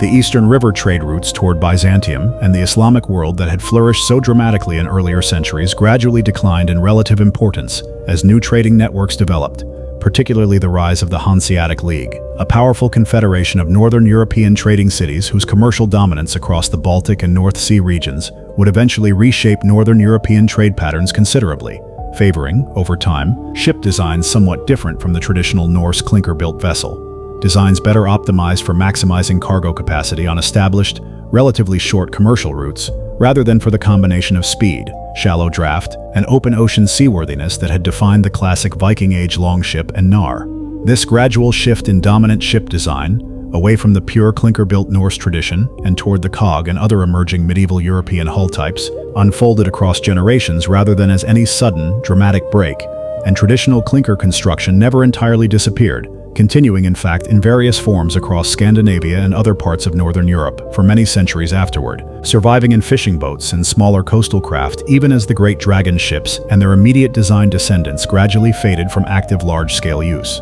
It is this long survival of clinker technique in humbler vessels, continuing an unbroken practice in some regions right through to the modern era, that ultimately helped preserve enough living knowledge of the old methods to inform and assist the reconstruction projects we discussed toward the end of the first part of this story. Projects that could draw not only on archaeological evidence from ancient wrecks, but on the continued unbroken practical experience of shipwrights, whose families had never entirely stopped building boats this way, generation after generation, long after the great longships themselves had passed from active use into legend, and finally into the patient, careful attention of modern historians and archaeologists determined to understand exactly how something this remarkable had actually been built. Let's turn our attention for a while to a smaller, quieter detail that nonetheless reveals a great deal about the deep practical intelligence Norse shipbuilders brought to their craft. The question of how a ship was actually steered. There was no rudder mounted at the stern in the way nearly every later European vessel would eventually adopt as standard practice. Instead, Norse ships used what's now called a steering oar, a large, specially shaped oar mounted not at the center line of the stern but off to one side, typically the right side as the ship faced forward, worked by a helmsman standing near the stern who could angle the blade to turn the vessel while still drawing on essentially the same oar-based technique that powered and steered smaller boats throughout the Norse maritime tradition. This positioning, incidentally, is very likely the origin of the modern English word starboard, derived from the Old Norse or Old English term for the steering side of a ship, since a vessel steered from an oar mounted on the right meant that side needed to approach a dock or shore more carefully than the opposite side, which accordingly became known as the port side, the side that could safely face a harbor's port or dock. This small linguistic fossil, still in everyday nautical use 1,000 years later, offers a lovely, quiet reminder of just how deeply the practical realities of Norse ship design have worked their way into language and tradition far beyond Scandinavia itself, surviving in words most English speakers use today without any awareness of their origin in a Viking Age helmsman's steering oar. The steering oar required real skill to use effectively, particularly in the kind of rough following seas a ship might encounter running before a strong following wind, where a helmsman needed both strength and a finely developed feel for the ship's behavior to maintain a true course without allowing the vessel to broach, turning unexpectedly broadside to a following sea in a way that could risk capsizing an otherwise perfectly sound vessel. This was widely regarded in Norse seafaring culture as among the most demanding and prestigious positions any crew member could hold, a role typically reserved for an experienced sailor whose judgment and physical stamina had been proven across many previous voyages, since a momentary lapse in attention or skill at the steering oar could endanger the entire ship and crew in exactly the conditions where danger already ran highest. Anchoring, too, deserves a moment of quiet attention, since a ship at anchor faced its own particular set of challenges distinct from either open sailing or the beaching technique we discussed earlier. Norse anchors were typically made of iron, sometimes reinforced with a stone weight, shaped with hooked flukes designed to catch and hold against the seabed, attached to a length of rope, or in some cases a chain, sturdy enough to hold a vessel securely against wind and current without allowing her to drag free and drift onto rocks or an unfamiliar shore during the night. A ship forced to anchor offshore rather than beach directly, whether because of an unfavorable coastline, deep water close to shore, or simply the practical need to wait for better conditions before attempting a landing, depended entirely on this anchor holding securely, and experienced sailors developed real skill in judging seabed conditions, reading watercolor and depth to identify a holding ground likely to grip an anchor securely, rather than the smooth rock or shifting sand that might let a ship drag dangerously free in worsening weather. Let your thoughts rest too, for a while, on the sounds and sensations that would have filled a long ocean crossing, because so much of what we've discussed so far has focused on the technical and historical details a modern reader can grasp intellectually, without necessarily feeling what the actual lived experience of the voyage itself might have been like for the men and women who undertook it. The creak and groan of a flexing clinker hull working against the strain of open water, a sound modern sailors aboard faithful reconstructions consistently describe as far louder and more constant than they initially expected, would have formed a near-constant backdrop to every hour of a long crossing. The rhythmic slap of oars when rowing rather than sailing, the steady hiss of water along the hull under sail, the creak of rigging under strain, the occasional sharp crack of a wave breaking hard against the bow in rougher conditions. All of this would have been simply the ordinary soundscape of a Viking-age sea voyage, as familiar and unremarkable to an experienced Norse sailor as the hum of an engine is to a modern traveler, yet carrying, beneath that familiarity, a constant, quiet reminder of exactly how much the crew's safety depended, moment to moment, on timber and iron and rope, holding true against the sea's endless pressure. This sensory reality, easy to overlook amid discussion of trade routes and archaeological discoveries, deserves real weight in understanding what these voyages actually demanded of the people who undertook them. Days, sometimes weeks, spent in an open vessel, exposed to weather, crowded among fellow crew members, sustained by simple preserved food, guided across trackless ocean by sun, stars, and hard-won intuition, arriving finally, if fortune held, at a destination that might be as familiar as a regular trading partner's harbor, or as utterly foreign as an uninhabited coastline no Norse eyes had ever before seen. It was ordinary human beings, not legendary heroes in any simple sense, who undertook these voyages again and again, relying entirely on ships built by equally ordinary, if extraordinarily skilled, craftsmen working with axe and riving wedge in a forest clearing. And it is this combination, remarkable engineering achievement paired with entirely ordinary human courage and endurance, that continues to make the story of Norse shipbuilding and seafaring worth returning to. Slowly, one careful detail at a time,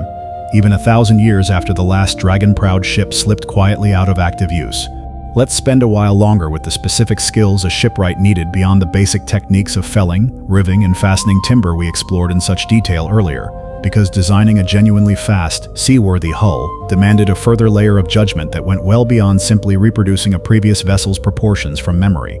A master shipwright needed a real, intuitive grasp of hydrodynamics, though he would never have used or thought in that word. An understanding, built entirely through observation and accumulated experience rather than any formal mathematics, of how a hull's shape, its length relative to its width, the particular curve of its bottom, the angle at which its bow met oncoming water, would actually translate into speed, stability, and behavior once the finished ship met real waves under real sailing conditions. This kind of knowledge could only be built through direct experience, watching how previous ships of slightly varying proportions actually performed at sea, noting which designs proved faster, which handled better in rough conditions, which seemed to struggle or perform poorly in ways a builder could trace back to some particular choice in the hull's original shaping. A truly gifted shipwright carried this accumulated observational knowledge across an entire career, refining his own particular approach gradually, ship by ship, much as any master craftsman in any tradition gradually develops an instinct for their material that a formal education alone could never fully substitute for. Regional variation in ship design reflects exactly this kind of accumulated, localized knowledge, since different Norse regions, facing different typical sea conditions, different available timber, and different primary uses for their vessels, gradually developed subtly distinct approaches to hull proportion and construction detail, even while sharing the same fundamental clinker building technique throughout. A shipwright working along Norway's more exposed western coastline, facing the full unobstructed force of the North Atlantic, might favor slightly different proportions than one working in the more sheltered waters of Denmark's inner straits and islands, each adapting the same underlying tradition to the particular demands their local waters actually presented. This regional variation makes the archaeological study of ship remains particularly valuable, since careful measurement and comparison of surviving wrecks and burial ships from different parts of Scandinavia has allowed historians to trace these subtle regional differences directly, building a far more nuanced picture of Norse shipbuilding than any single vessel, however well preserved, could offer on its own. The 5 ships recovered at Skuldelev, which we discussed in the first part of this story, prove particularly valuable in exactly this respect, since their differing designs and evident differing places of origin, one apparently built in Ireland rather than Scandinavia itself, offer a rare direct comparison of several distinct regional and functional shipbuilding traditions preserved together in a single archaeological find. Let us turn to the question of cost, because building any of these vessels, particularly the larger ocean-going ships, represented a genuinely substantial economic undertaking for Norse society, one worth understanding in more concrete terms than the general sense of considerable labor we've referenced throughout this story so far. Historians attempting to estimate the real economic cost of building a major longship point to the sheer quantity of raw material required, the dozens of mature oak trees, each representing decades of forest growth before ever being felled, the substantial quantity of iron needed for thousands of rivets, iron that itself required extensive labor to mine and smelt before a blacksmith could even begin forging it into usable rivets, and the enormous investment of skilled labor across many months, sometimes the better part of a year, from shipwright, blacksmith, and the many additional hands needed for tasks like weaving sailcloth and preparing rope. Some historians have attempted rough comparisons to help modern readers grasp the real scale of this investment, suggesting that building a major longship likely represented an economic undertaking comparable, in relative terms, to constructing a substantial building or a small fleet of modern commercial vessels might represent to a comparably wealthy patron today. This was never an undertaking any ordinary Norse farmer could realistically finance alone. Major ships were typically commissioned by chieftains, kings, or wealthy landowners commanding substantial agricultural and trading resources, or, in some documented cases, financed jointly by a group of prosperous farmers or merchants pooling their resources for a shared vessel whose use and any resulting profit from trade or raiding would then be divided among the various investors according to their original contribution. This joint ownership model, well documented in later medieval Norse legal codes that likely reflect practices extending back considerably earlier, offers an interesting glimpse into how Norse society actually organized capital-intensive undertakings that exceeded any single individual's resources, a kind of early cooperative investment structure that let a group of moderately prosperous farmers or merchants achieve, collectively, what none of them could realistically afford to commission entirely on their own. Detailed legal provisions survive specifying exactly how such shared ownership should be managed, how decisions about the ship's use should be made among multiple owners, how any profit or loss from a particular voyage should be divided, and what should happen if the vessel were lost or damaged during a voyage undertaken on behalf of the full group of owners rather than any single individual alone. Let your attention settle now on a gentler note, on the particular beauty and craftsmanship visible in the finest surviving examples of Norse shipbuilding. Because it's worth pausing, amid all this discussion of economics, warfare, and practical technique, to simply appreciate what these ships actually looked like to the people who built and used them, and what they still look like today to anyone fortunate enough to stand before the Oseberg or Gokstad ships in their respective Norwegian museums. The Oseberg ship in particular, with its elaborately carved prow rising in a tight, elegant spiral of interlocking animal forms, represents a level of decorative sophistication that surprises many modern visitors who arrive expecting something closer to crude, purely functional Iron Age craftsmanship. The carving flows continuously along the prow's curve, biting serpentine creatures whose bodies interlace with one another in patterns that clearly demanded not only exceptional technical skill with a carving knife, but a genuine, sophisticated artistic sensibility, one capable of composing a continuous, balanced decorative scheme across a large, three-dimensional curved surface, working entirely by eye without any of the drafting tools a modern designer might take for granted. This artistic achievement extended well beyond the prow carving alone. Fragments of elaborately carved sledges, a beautifully worked cart, and numerous smaller decorative objects recovered from the Oseberg burial mound alongside the ship itself reveal an entire artistic tradition operating at a remarkably high level of sophistication, one whose finest work, preserved by the same fortunate burial conditions that preserved the ship's timber, has allowed modern art historians to trace stylistic development across the Viking Age with real precision, identifying several distinct decorative styles succeeding one another across the centuries, each with its own characteristic approach to rendering the animal forms so central to Norse decorative art. The paint that once covered much of this carved decoration, largely lost to us now except in trace pigment residues archaeologists have carefully identified through modern scientific analysis, suggests these ships, when new, presented an even more vivid, colorful appearance than the bare, weathered wood displayed in museums today might suggest. Carved prows and stern posts picked out in reds, blacks, and other pigments available to Norse craftsmen, creating a striking, dramatic visual impression very different from the somewhat somber, uniformly wood-toned appearance modern visitors typically encounter. A newly launched, freshly painted dragon ship, sail-rigged and rippling in the wind, carved and painted prow catching the light, must have presented a genuinely spectacular sight, one the saga's occasional, admiring descriptions of a particularly fine ship only partially managed to convey to a modern reader who has never had the chance to see anything quite like it in person. Let us close this part of our story, before moving on to what comes next, by returning once more to the sheer scale of accumulated skill and community effort this entire tradition represented, because it bears repeating, gently, one more time, before we let this evening's telling rest. Every ship we've discussed, from the grandest carved and painted longship to the humblest farmer's fishing boat, represented the convergence of forestry, blacksmithing, textile work, and the shipwright's own patient, hard-won craft knowledge, all of it passed down across generations without a single written manual, sustained entirely through direct apprenticeship, careful observation, and the kind of deep, embodied understanding that comes only from years of direct hands-on practice. This was a tradition that produced, again and again, vessels capable of crossing genuinely dangerous open ocean, of navigating shallow rivers deep into foreign territory, of carrying entire families and their livelihoods to new and unfamiliar lands, of reaching, briefly, a continent no other European people would touch again for the better part of 5 centuries. And it accomplished all of this using tools that, by modern standards, would strike most people as almost impossibly simple. Axes, adzes, augers, wedges, and iron rivets forged one at a time by hand at a smith's forge, guided at every step by nothing more sophisticated than a master craftsman's trained eye and accumulated experience.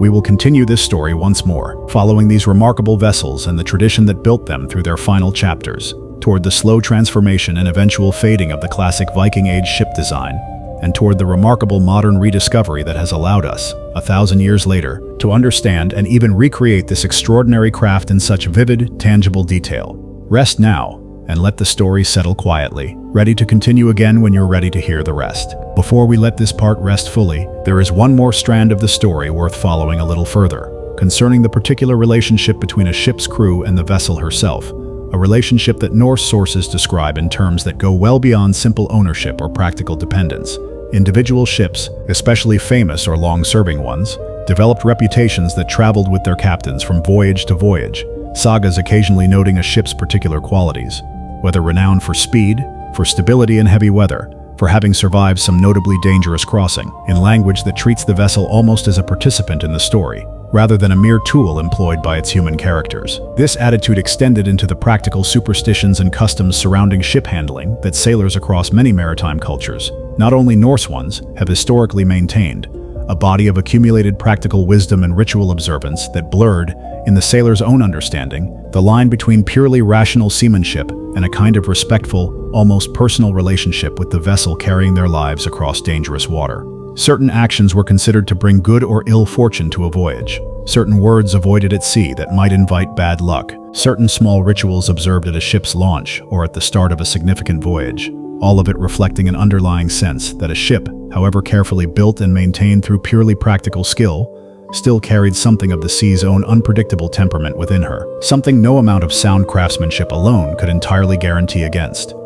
Sailors' names for particular winds, currents, and sea conditions, many of them preserved in later Scandinavian maritime vocabulary that traces its roots directly back to the Viking Age, reveal an intimate, highly specific working knowledge of the sea's moods that went well beyond what any modern casual sailor might recognize. Distinctions between subtly different wind conditions, different qualities of wave and swell, each with its own specific term and its own specific practical implication for how a ship should be handled in response. This specialized vocabulary, like the shipbuilding techniques themselves, passed down through direct experience and oral transmission, rather than any written reference, representing yet another dimension of the accumulated practical knowledge that made Norse seafaring as consistently successful as the historical record shows it genuinely was. Let this part of the story close now on a quieter note, returning our attention one final time to the ship herself, resting at anchor or drawn up on some quiet beach as evening settles, her crew ashore or asleep beneath whatever shelter the voyage allowed. The sound of water lapping gently against her clinker-built hull, the only sound remaining as the fire that warmed her builders through a long winter of careful, patient work finally, 1,000 years later, exists only in memory, preserved in wood and iron that has somehow survived long enough for us to study, to measure, to rebuild, and, on quiet evenings like this one, to simply sit with a while longer, imagining the sound of oars and the creak of rigging carrying a crew safely home across water that has never stopped moving, never stopped testing every vessel brave or foolish enough to venture out across it, and never, in all the centuries since, stopped rewarding those builders patient and skilled enough to meet it properly prepared. Rest now. We will pick up this story again soon, following it toward its final chapter, the slow decline of the age that built these remarkable ships, and the quiet, patient work of those who, centuries later, brought the knowledge of how to build them safely back into the world. One final image before we truly let this part rest. Picture the ship's owner, whether chieftain, farmer, or trading partnership, standing on the shore in the last light of evening, running a hand once along the smooth riven grain of a plank near the waterline, the same kind of gesture any craftsman makes toward finished work they know intimately, feeling for anything amiss, any looseness in a rivet, any roughness where a caulked seam might need fresh attention before the next voyage. This small, habitual check, repeated countless times across a ship's working life by countless different hands, was itself a quiet continuation of everything we've spent this evening exploring. The same careful attention that chose the tree in the forest, the same patient skill that split the plank true along its grain, still watching over the finished vessel long after her builders had moved on to other work, ensuring that the ship, and everyone who trusted her with their lives, remained as safe as careful hands and long experience could possibly make her. The decline, when it finally came, arrived slowly, unevenly, across so many generations that no single Norse shipwright or sailor ever experienced it as a dramatic turning point in their own lifetime. It arrived instead as a gradual accumulation of small shifts, each modest enough on its own, that only reveal their full significance when a historian steps back far enough to view several centuries at once. Political consolidation across Norway, Denmark, and Sweden concentrated shipbuilding resources in fewer, more centralized hands. Christianity reshaped burial customs, religious practice, and, gradually, cultural memory itself. New trading networks and new ship designs, emerging elsewhere in medieval Europe, slowly drew commercial advantage away from the exact combination of speed, shallow draft, and open ocean seaworthiness that had made the classic Viking Age longship and knarr so remarkably effective in earlier centuries. The cog, a ship design that rose to particular prominence through the Hanseatic League's growing commercial dominance across the Baltic and North Sea from roughly the 12th century onward, illustrates this shift clearly. Where a Norse longship prioritized lightweight, flexibility, and shallow draft, the cog favored a deeper, more rigid hull, built using flush, edge-to-edge planking, rather than the overlapping clinker technique the Norse tradition had refined so thoroughly, optimized above all for maximizing cargo capacity on established commercial trade routes, rather than for the raiding speed or open ocean versatility that had once been so prized. As Hanseatic commercial power grew across northern Europe, ship designs like the cog, better suited to this new, more settled, more purely commercial maritime economy, gradually displaced the traditional Norse vessel from much of the trade it had once dominated.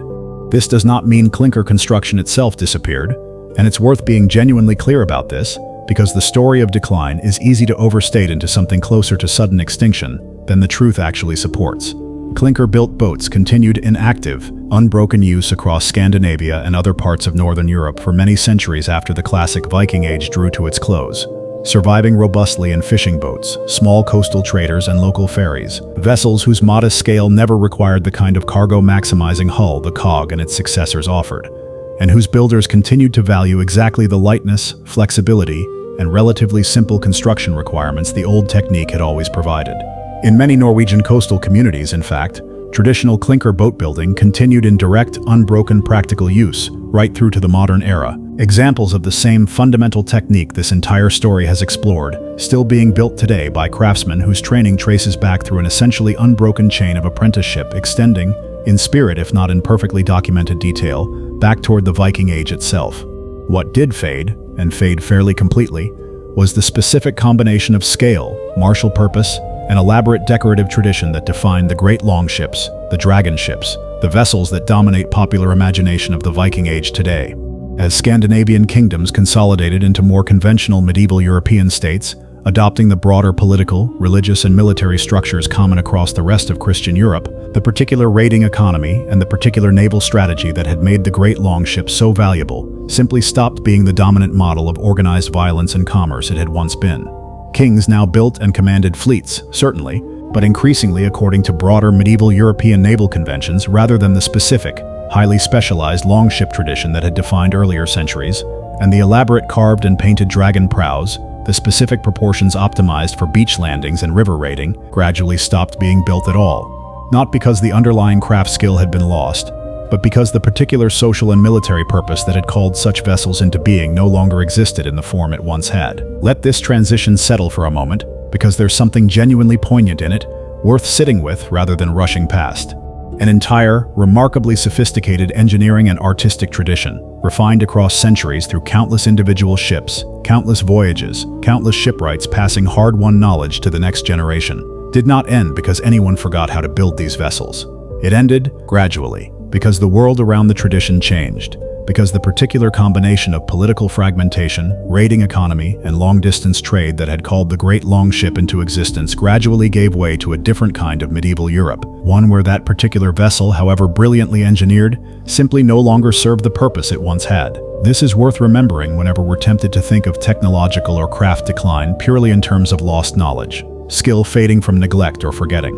Often, as here, the skill itself persists, quietly, in humbler forms and humbler applications, long after the grand celebrated version of a craft has faded from prominence.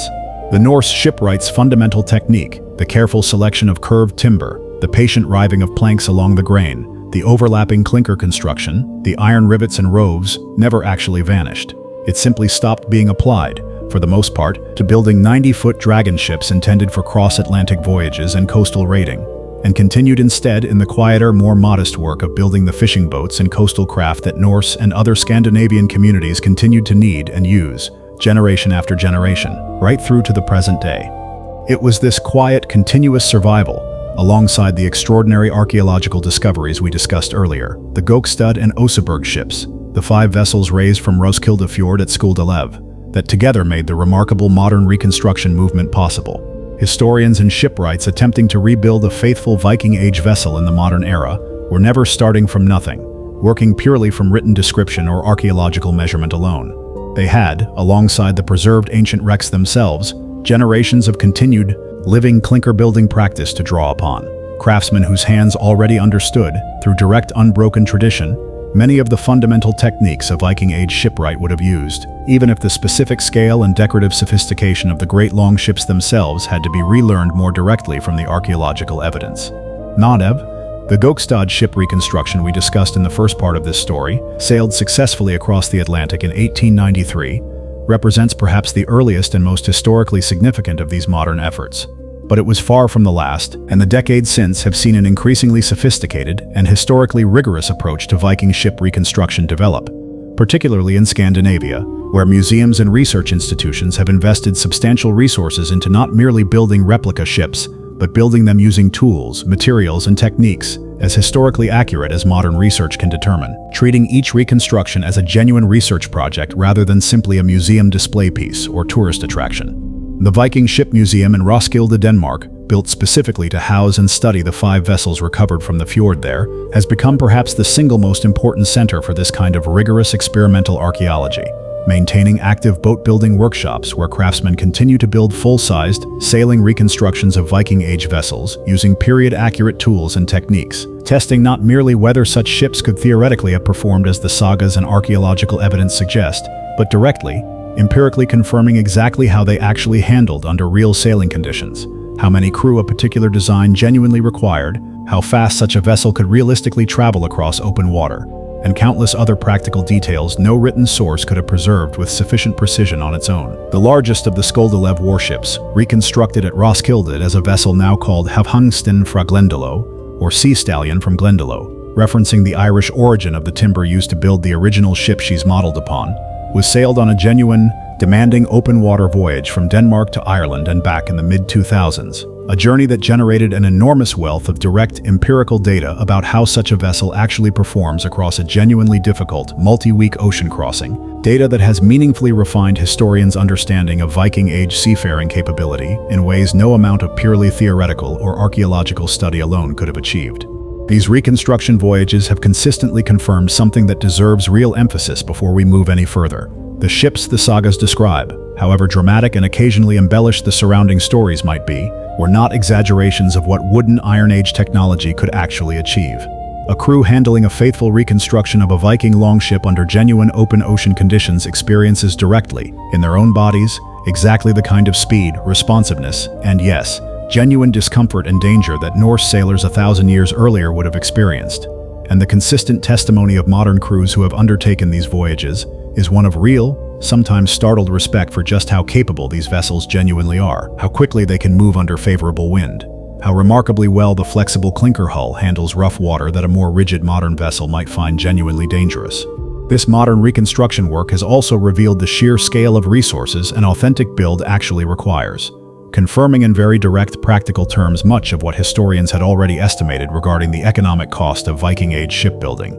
Building the Sea Stallion from Glendalo required, according to the Roskilde Museum's own detailed records, the timber of many dozens of oak trees, an enormous quantity of hand-forged iron rivets, thousands of hours of skilled craft labor, and years of dedicated work by a team of experienced boat builders working full-time on the project. Experiencing this directly, in the modern era, with modern research funding and institutional support behind the effort, has given historians a far more concrete, felt sense of just how extraordinary an achievement any individual Viking-age longship actually represented for the society that built it. An achievement that required not merely technical skill, but the sustained commitment of substantial communal resources across a genuinely significant span of time. Beyond the large, museum-backed reconstruction projects, a broader grassroots revival of traditional Norse boat-building technique has grown steadily across recent decades, driven by individual craftspeople, smaller regional museums, and dedicated hobbyist communities across Scandinavia and increasingly beyond it, in North America, the United Kingdom,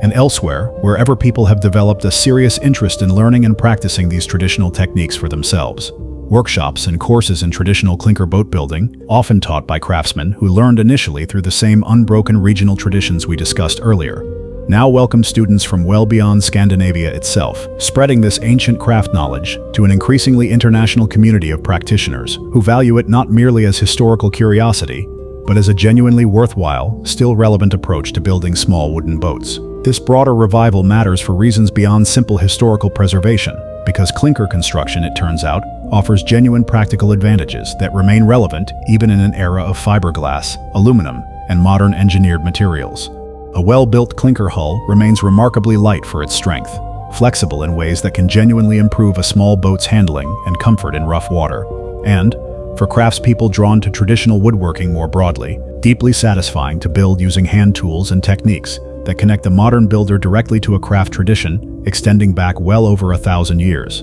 Small wooden boat-building schools across Scandinavia, and increasingly elsewhere, now teach this technique not as a museum curiosity, but as a living practical skill, producing genuinely functional small craft that their builders actually use, exactly as a Norse farmer 1,000 years ago might have used the faering, or small coastal boat built using these same fundamental methods. Let your attention rest for a while on what this whole arc of the story ultimately reveals about craftsmanship and knowledge more broadly, because there's something worth taking with us beyond the specific details of Viking-age shipbuilding itself. A tradition this sophisticated, refined across centuries through patient trial and accumulated observation, proved remarkably resilient even through a long period of reduced prominence and changing historical circumstance. It survived not because any single institution or written record deliberately preserved it, but because enough individual craftspeople in humble fishing communities scattered across Scandinavia continued quietly practicing fundamentally the same techniques generation after generation, long after the grand dragon ships themselves had faded from active use.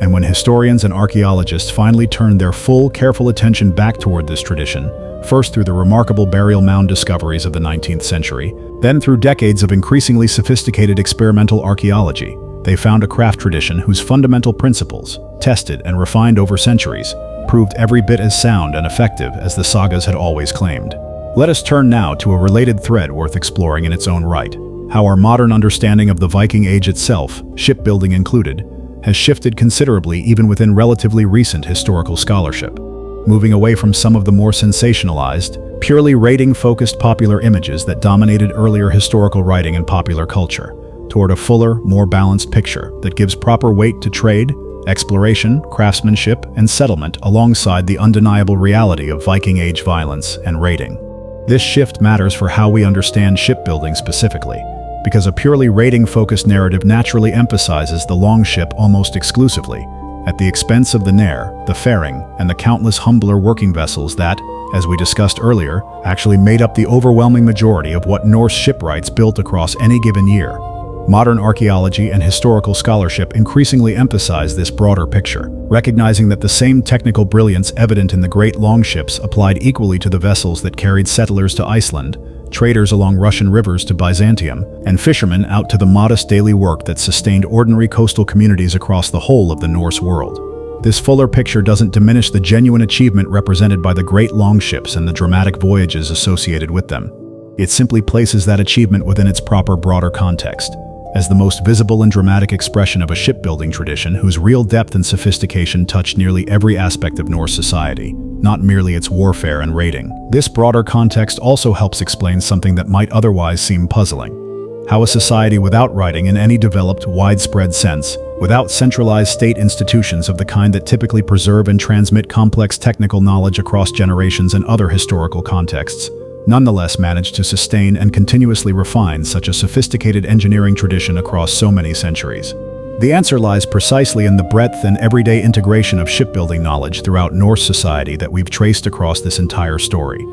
When shipbuilding skill lives not in a small, specialized elite maintaining secret or restricted knowledge, but broadly across an entire society, practiced by countless individual craftsmen building everything from grand royal longships to a single farming family's modest fishing boat, that knowledge becomes remarkably resilient, difficult to lose entirely even through significant social and political disruption, because it's never concentrated in few enough hands to be easily lost when any particular individual, workshop, or even entire community disappears. Let's spend some final time, before we bring this whole story toward its close, considering what a modern visitor to one of the great Viking ship museums, standing before the actual physical Oseberg or Gokstad ship, or one of the faithfully reconstructed vessels now sailing from Skuldelev, might genuinely take away from the experience, beyond the historical facts and technical details we've spent these 3 long evenings exploring together.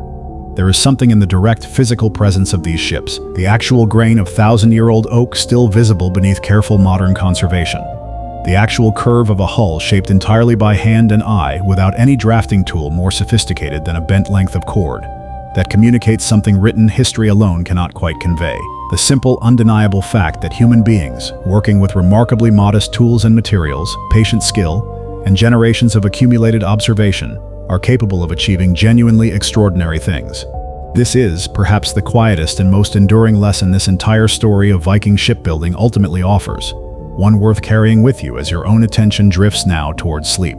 The great achievements of any craft tradition, whether Norse shipbuilding or any other patient, generations refined human skill, rarely emerge from any single dramatic moment of invention or genius. They emerge instead from exactly the kind of slow, careful, patient accumulation we've spent these 3 evenings tracing together. A tree selected carefully from the forest, a plank split true along its grain, a rivet forged and driven by hand, a curve shaped by an eye trained across years of careful apprenticeship, all of it repeated, refined, and passed forward, generation after generation, until, almost imperceptibly, an entire civilization finds itself capable of crossing oceans, reaching new continents, and building vessels so remarkably well engineered that, 1,000 years later, modern craftspeople working with all the advantages of contemporary research and understanding still find themselves genuinely impressed by what patient hands, working slowly and carefully with nothing more than wood, iron, and wool, actually managed to achieve.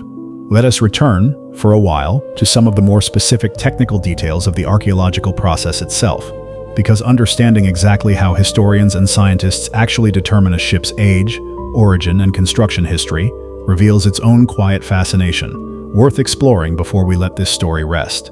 Dendrochronology, the science of dating wood by analyzing its growth rings, has proven especially valuable in Viking ship archaeology, since a tree's growth rings vary in width from year to year, according to that particular year's climate conditions, creating a distinctive pattern that, when compared against master reference chronologies built up from many other timber samples across a wide region, can often date a piece of wood to the exact year, sometimes even the exact season in which the tree was felled. This technique has allowed researchers to date the Oseberg ship's construction with real precision, and similarly precise dating for the Gokstad ship and the various Skuldelev vessels, giving historians a far more exact chronological framework than saga literature alone, with its often vague or contradictory internal dating, could ever have provided. Beyond simple dating, careful analysis of a ship's timber can also reveal where the wood actually grew, since different regions' growing conditions produce subtly different, identifiable patterns in wood grain and chemical composition, allowing researchers to trace, as we mentioned earlier regarding one of the Skuldelev vessels, that a particular ship's timber originated not in Scandinavia at all, but in Ireland, evidence of exactly the kind of cross-cultural exchange and adaptation that characterized so much of Norse maritime activity across the wider Viking world.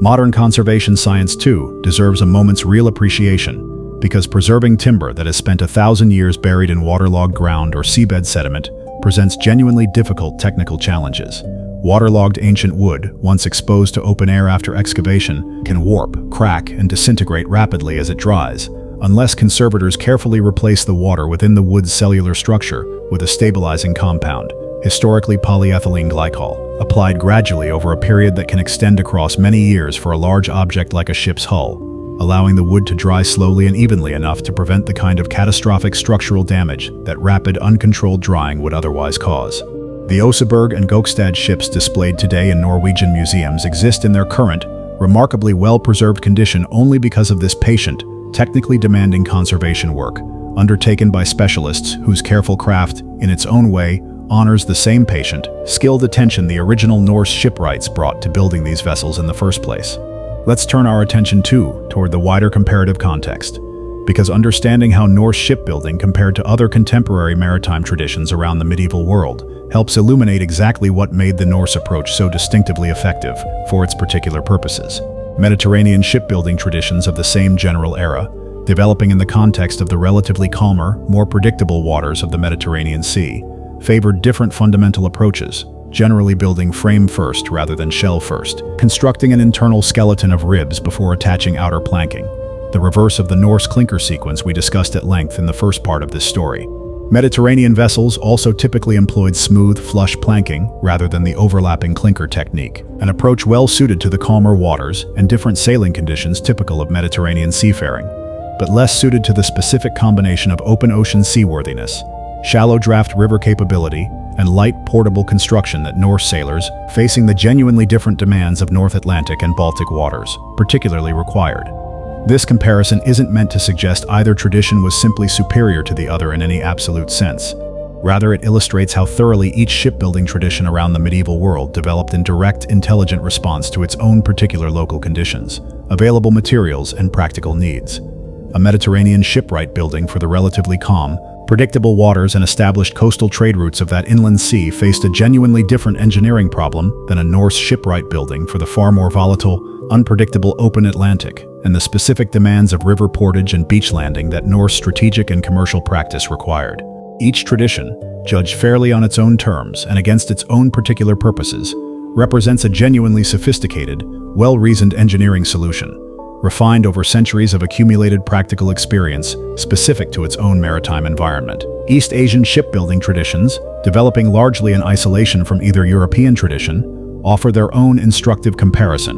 employing yet another distinct set of solutions, including, notably, the early development of technologies like the stern-mounted rudder and watertight bulkhead compartments that would only reach European shipbuilding considerably later, in some cases influenced eventually by renewed contact between these previously separate maritime traditions. Placing Norse shipbuilding within this broader global context helps underscore a point worth carrying forward. Sophisticated, well-engineered maritime technology developed independently in multiple different human societies across the medieval world, each adapting available materials and accumulated practical knowledge to their own particular local waters and particular practical needs, arriving at genuinely different but equally intelligent solutions to the shared fundamental challenge every seafaring culture has always faced: building a vessel capable of carrying human beings safely across water that has never been anything but genuinely, permanently dangerous. Let us slow down once more and return to something more intimate: the runestones scattered across Scandinavia that occasionally commemorate shipbuilders and sailors by name,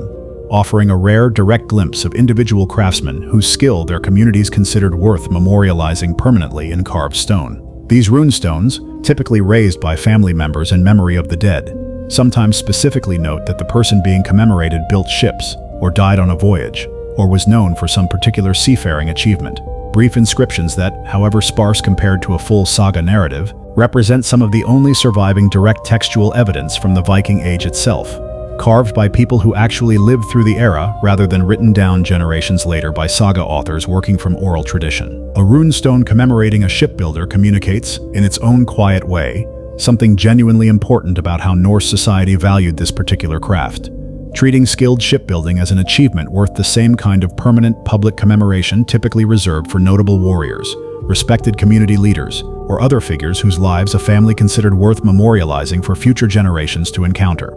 This public commemoration reinforces everything we've discussed throughout this story about the genuine social status skilled shipbuilding carried within Norse society, a craft valued not merely for its obvious practical utility, but as a genuine mark of individual distinction and community pride, worthy of the same permanent stone record that otherwise recorded a family's most significant losses and most treasured memories. Let's turn toward the legal frameworks that govern shipbuilding, ship ownership, and maritime activity across the Norse world, since surviving medieval Scandinavian law codes, though written down somewhat later than the Viking Age proper, likely preserve legal principles and customs extending back considerably earlier, offering real insight into how Norse society actually organized and regulated this economically and socially significant activity. Icelandic law, preserved in written form from the 12th and 13th centuries but drawing on legal tradition established from the island's original settlement period onward, includes detailed provisions governing everything from salvage rights over wrecked or abandoned vessels, to specific regulations about harbor use, right-of-way at sea,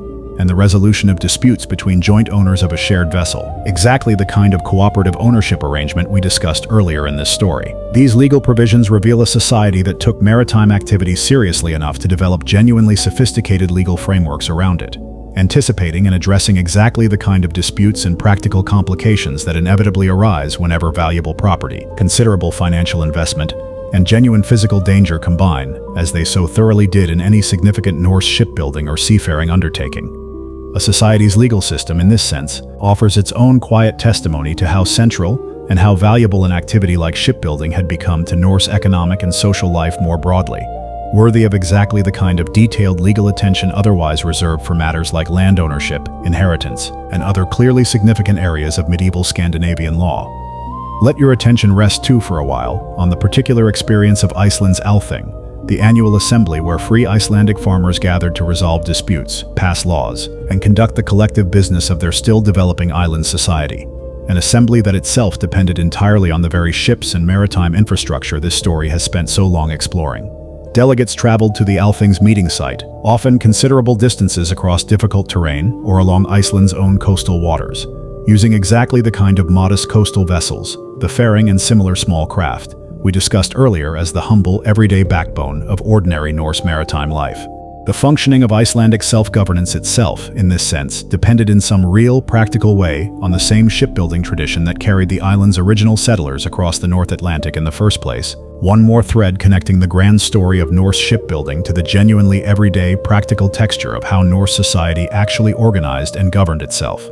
Let's spend a while longer, too, considering how this whole tradition intersects with Norse concepts of honor, reputation, and individual achievement more broadly, because shipbuilding and seafaring success functioned, within Norse society, as one of the primary and most publicly visible arenas in which an individual could demonstrate exactly the qualities that culture valued most highly: courage in the face of genuine danger, sound judgment under pressure, skill developed through patient dedication, and the kind of practical wisdom that could only be earned through direct, often dangerous experience. A young man's first successful voyage, whether as crew member, navigator, or eventually captain, represented a genuine milestone in his development toward full adult status within his community, a rite of passage in the fullest sense, testing exactly the qualities Norse society considered essential markers of a person's genuine worth and capability. This helps explain why the sagas devote so much narrative attention to voyages, to ship handling, to the specific details of how a particular character navigated a dangerous crossing or handled a difficult decision at sea,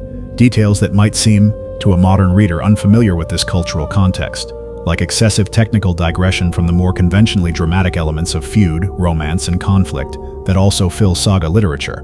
To the original audience, though, these seafaring details carried real narrative and moral weight, communicating essential information about a character's fundamental worth and capability precisely through how skillfully or courageously they handled exactly the kind of maritime challenge this entire story has spent 3 long evenings exploring in such careful, patient detail. Let us turn now toward a gentler, more meditative subject: the actual physical process of building one of these ships from the perspective of the finished result, rather than the individual technical steps we spent so much time exploring in the first part of this story. Picture the completed hull resting on its building blocks, the accumulated work of many months finally visible as a single, coherent, unmistakably beautiful object, rather than the scattered timber, tools, and half-finished components that had occupied the building site through the earlier stages of construction. There is a particular satisfaction, familiar to craftspeople across every tradition and every era, in this moment when scattered individual components, each shaped and fitted through painstaking individual attention, finally resolve into a single, unified whole whose grace and apparent effortlessness belies the enormous accumulated labor that actually produced it. Norse shipwrights, we can reasonably assume, experience this same satisfaction, even if no direct written testimony survives to confirm it explicitly. The saga's occasional admiring descriptions of a particularly fine ship, and the clear artistic pride evident in elaborate carved decoration like the Oseberg ship's prow, suggest strongly that Norse craftsmen took genuine aesthetic pride in their finished work, understanding their craft not merely as practical engineering, but as a genuine art form in its own right, one where structural soundness and visual beauty were never considered separate concerns, but rather 2 inseparable aspects of the same underlying craft mastery. A fair, well-proportioned hull curve serving both the ship's actual sailing performance and her simple visual grace simultaneously. Exactly the kind of unified functional beauty the finest examples of any craft tradition consistently achieve. Let's spend some time too with the broader question of how this story connects to craft traditions well beyond shipbuilding itself, because there's a deeper pattern here worth recognizing. One that extends across nearly every traditional handcraft practiced across human history before industrial manufacturing fundamentally changed how most objects come to be made. The patient selection of raw materials suited to its purpose, the accumulated technique passed down through direct apprenticeship rather than written instruction, the deep embodied understanding of material behavior that only years of direct hands-on practice can actually produce, the willingness to invest months or years of careful labor into a single object built to last for decades. All of this describes not merely Norse shipbuilding specifically, but the fundamental character of skilled traditional craftsmanship as it was practiced, in one form or another, across nearly every pre-industrial human society, from the joinery of medieval European furniture makers to the pottery traditions of ancient civilizations across every populated continent. Viking shipbuilding, in this sense, offers a particularly vivid, well-documented example of a much broader human pattern, one where necessity, available material, accumulated observation, and genuine aesthetic sensibility combined, across many generations of patient refinement, to produce objects of remarkable sophistication using tools and methods that might initially strike a modern observer as impossibly simple. The genuine sophistication was never in the individual tools themselves, the axes, adzes, and augers a Norse shipwright actually carried. It lived instead in the accumulated knowledge, judgment, and skill of the hands and eyes that wielded those simple tools, refined across countless individual builds, passed forward through direct apprenticeship, generation after patient generation, until an entire tradition had, collectively, worked out solutions of genuine engineering brilliance through nothing more sophisticated than careful observation, patient trial, and the willingness to learn from what worked and what didn't across ship after ship after ship. Let this thought settle for a while, as your own attention continues drifting towards sleep, because it offers perhaps the deepest and most lasting lesson this long story of Viking shipbuilding has to offer, one that extends well beyond the specific historical details of oak, iron, and wool we've spent these 3 evenings exploring together. Remarkable achievement, in any craft, in any human endeavor really, rarely emerges from sudden brilliance or singular genius. It emerges instead from exactly this pattern: patient attention paid to material and method, generation after generation of careful refinement, knowledge passed forward hand to hand rather than hoarded or lost, and a genuine sustained willingness to do the slow, careful, often unglamorous work that any truly excellent craft ultimately requires. Let us return once more, for a while, to a few of the remarkable individual voyages and vessels the sagas describe, because there is something worth lingering on in these specific stories before we let the broader themes we've been exploring carry us the rest of the way towards sleep. The saga of Eric the Red describes, in vivid if occasionally embellished detail, the difficult early voyages of Norse settlement toward Greenland, including one particularly harrowing account of a fleet of settler ships scattered and battered by severe weather during the crossing. Several vessels lost entirely, others driven so far off course they abandoned the attempt and turned back toward Iceland, rather than risk the remainder of a journey that had already claimed so many of their fellow travelers. Only a portion of the original fleet that set out actually completed the crossing successfully, a sobering reminder, even within the saga's own telling, of exactly how genuinely dangerous these voyages remained despite centuries of accumulated navigational skill and shipbuilding expertise. The saga of the Greenlanders and the saga of Eric the Red together preserve the fullest surviving accounts of the Vinland voyages we discussed earlier. And reading these two sometimes contradictory accounts alongside one another, as modern historians typically do, reveals interesting inconsistencies in specific details, differing accounts of exactly who first sighted the new land, differing sequences of events across the various expeditions, inconsistencies that likely reflect the genuine complexity of oral tradition passed down across multiple generations before finally being written down, different storytellers and different family traditions preserving somewhat different versions of events that had, by the time of their eventual written recording, already passed through 2 or 3 centuries of retelling.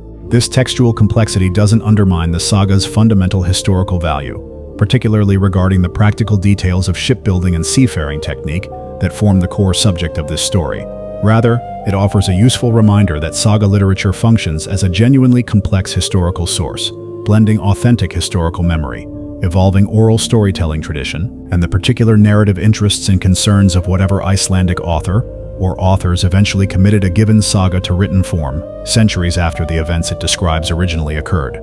Historians reading these texts for information about shipbuilding and seafaring technique specifically have generally found this particular category of detail, the practical how of building and sailing a ship, considerably more reliable and consistent across different saga sources than more dramatic narrative elements like specific dates, precise character motivations, or the more clearly legendary supernatural episodes that appear scattered throughout saga literature more broadly. This relative reliability makes sense when we consider who was actually preserving and retelling these stories across the centuries of oral transmission before their eventual written recording. Communities whose own continued practical seafaring and shipbuilding activity gave them direct, ongoing expertise against which any obviously inaccurate technical detail in a traditional story would likely have been noticed and corrected, long before it ever reached written form. A community of active sailors and shipbuilders, listening to a story about a legendary voyage, would naturally notice and likely correct any detail about ship handling or construction that struck them as implausible or simply wrong, based on their own direct, everyday practical experience, in a way they might not have noticed or cared to correct less practically verifiable details like the precise wording of a dramatic confrontation or the exact sequence of a multi-year feud. Let's turn our attention for a while to the particular saga descriptions of specific named ships, because these details, brief as they often are, offer some of our most vivid, direct glimpses of how Norse society actually related to and spoke about individual vessels. The Long Serpent, built for King Olaf Tryggvason, and described in saga literature as among the largest and finest ships ever built in Norway up to that time,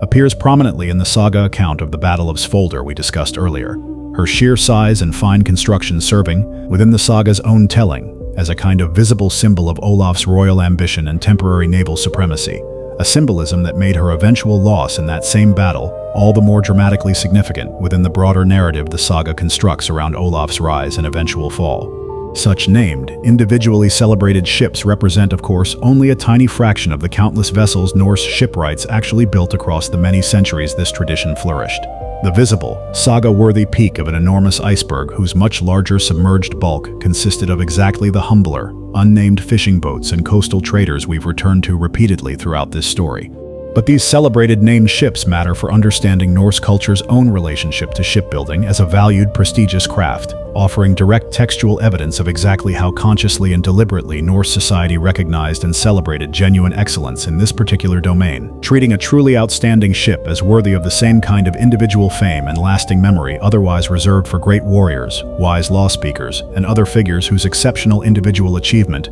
a society considered worth preserving in story across many generations. Let your thoughts rest now for a while on the women whose labor, as we discussed earlier, proved every bit as essential to a completed ship as the shipwright's own axework, because their particular contribution deserves a fuller telling than the brief mention we gave it in the earlier parts of this story. Weaving a ship's sail represented, as we noted, an investment of labor potentially rivaling the hull's own construction, but the full scope of textile work supporting Norse seafaring extended well beyond sails alone. Rope, cordage, and the various woven or knotted fittings a working ship required all depended, to varying degrees, on skilled textile work traditionally performed by women within Norse households, alongside the clothing that protected sailors through long, cold, wet voyages. Clothing whose quality could meaningfully affect a crew's actual survival chances during a genuinely difficult crossing. Archaeological evidence, including remarkably well-preserved textile fragments recovered from sites like the Oseberg burial itself, reveals the genuine technical sophistication Norse weavers brought to this work,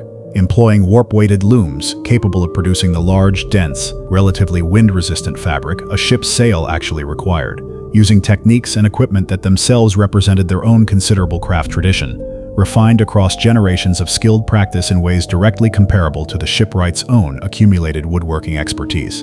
A skilled weaver's judgment about wool quality, thread tension, and weave density directly affected how well a finished sail would actually perform at sea, catching wind efficiently while resisting the stress and occasional wetting any working sail would inevitably experience across a demanding voyage. This division of skilled labor along gender lines, common across many traditional societies, though certainly not without exception or variation across the different regions and time periods the broader Viking age encompasses, meant that a completed, seaworthy Norse ship genuinely represented the combined skilled labor of an entire household or community, working across multiple distinct craft traditions simultaneously, rather than the achievement of any single craftsman working in isolation. Recognizing this fuller picture matters for understanding Norse shipbuilding accurately, correcting a popular tendency. Understandable given how saga literature and popular culture alike tend to focus dramatic attention primarily on male shipwrights and male sailors, to overlook or minimize the genuinely essential contributions skilled Norse women made to every single ship that ever successfully carried a crew safely across open water. Let's turn toward a final consideration of how this entire tradition's legacy persists today, well beyond the specific museum reconstructions and academic research we discussed earlier, extending into broader cultural memory and even, in some interesting ways, into contemporary boat design and maritime engineering more generally. Naval architects and boat designers today, working with materials and analytical tools Norse shipwrights could never have imagined, nonetheless continue to study traditional clinker construction for genuine practical insight, recognizing that centuries of patient, empirically refined traditional technique often encode genuinely sound engineering principles, that modern analysis, approaching the same fundamental problems from an entirely different direction, frequently confirms rather than overturns. The particular flexibility Norse clinker construction deliberately built into a hull, the quality that lets a ship's planking work and flex against genuine ocean stress rather than remaining perfectly rigid, has attracted renewed modern interest as naval architects increasingly recognize the genuine advantages controlled structural flexibility can offer, in certain applications, over the purely rigid hull designs that dominated much of 20th century boat and ship construction. This doesn't mean modern vessels are somehow reverting wholesale to Viking Age construction methods, but it does mean that the fundamental engineering insight Norse shipwrights arrived at through centuries of patient empirical trial, insight embedded not in any written formula but directly in the accumulated craft technique itself, continues to offer genuine, still relevant lessons to naval architects and boat designers working today, a remarkable testament to just how sound the underlying engineering really was, arrived at entirely without the benefit of modern material science or structural analysis, through nothing more than patient observation and generations of careful, accumulated craft refinement. Let this final thought settle now, gently, as we bring this long story, spanning 3 quiet evenings together, finally toward its close. We began beside the fire, with the careful selection of a single oak tree from a Norwegian forest, chosen for the particular curve of its growth that would, in patient hands, eventually become a ship's sternpost. We traced that ship through her construction, plank by riven plank, rivet by hand-forged rivet, sail woven across long winter months by patient hands at a loom. We followed her out across dangerous open water, up unfamiliar rivers, onto foreign shores both peaceful and hostile, through storms that claimed ships and crews the sagas remember still, all the way to a new continent no other European people would touch again for centuries. We watched, too, as this whole remarkable tradition gradually receded from its own peak prominence, not through any sudden catastrophe or forgetting, but through the slow, ordinary drift of changing centuries, surviving quietly all the while in humbler vessels and humbler hands, until modern historians and craftspeople, drawn by patient archaeological discovery and genuine curiosity, brought this extraordinary knowledge fully back into the light, plank by careful plank, exactly as it had first been built, 1,000 years before. There is still a little more worth exploring, a while longer, before we let sleep finally take over completely. And it concerns the particular way this whole story continues to unfold even now, in the present moment, as you listen. Boat-building workshops across Scandinavia and increasingly across the wider world continue, even today, to train new apprentices in these ancient techniques, young craftspeople who will spend years, much as their Norse predecessors did 1,000 years earlier, developing the patient hands-on skill that no written manual, however detailed, can ever fully substitute for direct, accumulated practical experience. Museums continue to fund new archaeological excavation, occasionally still uncovering previously unknown ship burials or wreck sites that add further detail and nuance to the picture historians have patiently assembled across more than a century of careful study. Reconstruction sailing voyages continue to be planned and undertaken, each one adding further direct, empirical understanding of exactly how these remarkable vessels actually performed under real sailing conditions. This living continuation matters, worth sitting with for a moment before we finally let this story rest completely, because it means the tradition we've spent these 3 long evenings exploring together was never simply a closed, finished chapter of distant history, safely sealed away in museum display cases and academic journals.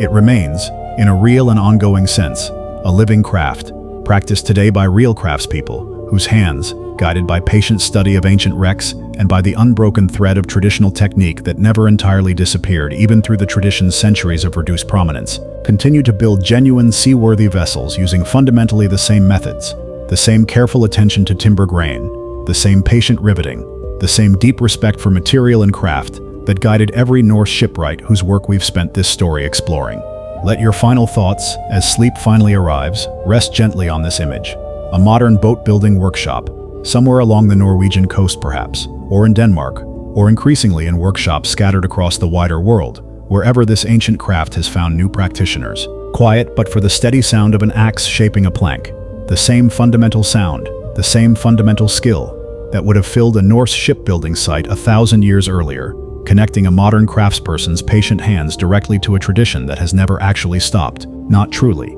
across all the centuries this long story has traced. The forest still grows its curved, useful oaks, the iron still yields to careful, patient hammering, the wool still spins and weaves into strong, wind-catching cloth, and somewhere, even now, a new plank is being carefully split along its grain, ready to become part of another vessel that will, in its own time, meet the water and carry whatever crew trusts her out across whatever stretch of open sea awaits them. Let's pause for a while longer, too, on the simple, practical question of how someone today might actually go about learning this craft firsthand, since the revival we discussed earlier has, in recent decades produced real, accessible opportunities for anyone genuinely curious to move beyond reading about Norse shipbuilding and toward actually experiencing it with their own hands. Boat-building schools across Scandinavia, several tracing their own institutional history back many decades, now offer structured courses in traditional clinker construction, typically beginning with smaller vessels, a modest faering-style rowing boat perhaps, before advancing students toward larger and more technically demanding projects as their skill and confidence develop. These programs deliberately mirror, as closely as a modern educational structure reasonably can, the traditional apprenticeship model we discussed at length earlier, pairing students directly with experienced instructors whose own hands-on knowledge was, in turn, passed down from their own teachers, forming an unbroken living chain of instruction that connects a contemporary student directly, if somewhat indirectly across the generations, back toward the same fundamental craft tradition a Viking-age apprentice would have learned 1,000 years earlier. Beyond formal schools, maritime museums throughout the Nordic countries and increasingly elsewhere regularly host public boat-building demonstrations and shorter workshops, offering visitors a genuine, if necessarily abbreviated, hands-on introduction to techniques like riving a plank along its grain, or driving and peening an iron rivet. Experiences that, however brief compared to the years of dedicated apprenticeship true mastery would require, nonetheless offer a direct, physical connection to this ancient craft that reading alone, however detailed and careful, simply cannot fully replicate. Many participants in these workshops describe a particular, almost startling realization upon actually attempting these techniques themselves for the first time. A genuine, humbling appreciation for just how much skill, patience, and accumulated bodily knowledge separates a novice's first clumsy attempt at splitting a plank from the effortless, precise control an experienced shipwright, whether Norse or modern, actually brings to the exact same fundamental task. This growing public accessibility matters for the tradition's continued health and survival, ensuring that appreciation for Norse shipbuilding technique extends well beyond a relatively small community of dedicated specialists and academic historians, reaching instead a genuinely broader public audience whose continued interest and in some cases direct hands-on participation helps sustain the museums, schools, and individual craftspeople who keep this remarkable tradition genuinely alive, rather than merely preserved as static historical curiosity behind glass museum cases. Let us also spend a while with the particular pleasure, familiar to anyone who has ever grown skilled at a genuinely demanding craft, of watching a student's hands gradually transform across the course of an apprenticeship, whether the accelerated, condensed version a modern short course offers, or the fuller, years-long traditional apprenticeship this entire story has returned to so many times. There is a particular moment instructors at modern clinker building schools consistently describe when a student's relationship to the wood itself seems to shift, when tentative, effortful strokes of the axe gradually give way to something more fluid and confident, when a learner stops consciously thinking through each individual step of a technique and begins, instead, to simply feel the wood's grain and respond to it directly. The same shift from effortful conscious thought to embodied, intuitive skill that separates a novice from a master in nearly any demanding traditional craft. This transformation, however modest its modern classroom version might be compared to the years of genuine mastery a Viking-age shipwright would eventually achieve, offers modern students a small but genuine taste of exactly the deep, embodied understanding this entire story has repeatedly returned to as the true foundation of Norse shipbuilding excellence, knowledge that never lived primarily in written instruction or abstract principle, but rather in trained hands and eyes, developed through patient, repeated practice, generation after generation, until an entire tradition had, collectively, achieved something genuinely remarkable using nothing more than wood, iron, wool, and the accumulated wisdom of countless careful hands that came before. Before we truly let this story close, there's one last thread worth following, because it draws together several strands we've touched throughout this whole telling into a single, rather remarkable historical connection. Norse settlers, raiding and eventually establishing permanent presence along the northern coast of France in the 9th and 10th centuries, gave their name and much of their early character to the region that would come to be called Normandy, a name derived directly from these Northmen, these Norsemen, who settled there under the leadership of a chieftain remembered in later tradition as Rollo. These Norman settlers gradually blended with the local Frankish population, adopting the French language and much of continental European culture and governance, yet retaining, for generations, genuine connections to their Scandinavian origins, including, historians and archaeologists increasingly recognize, meaningful continuity in shipbuilding tradition and maritime capability. This Norman shipbuilding legacy matters enormously for one particular reason that connects directly back to everything we've explored throughout this story. It was Norman ships, descended in real technical lineage from the Norse clinker tradition we've spent 3 evenings tracing from forest to finished hull, that carried William, Duke of Normandy, and his invading army across the English Channel in 1066, in the campaign that would culminate at the Battle of Hastings and fundamentally reshape English history.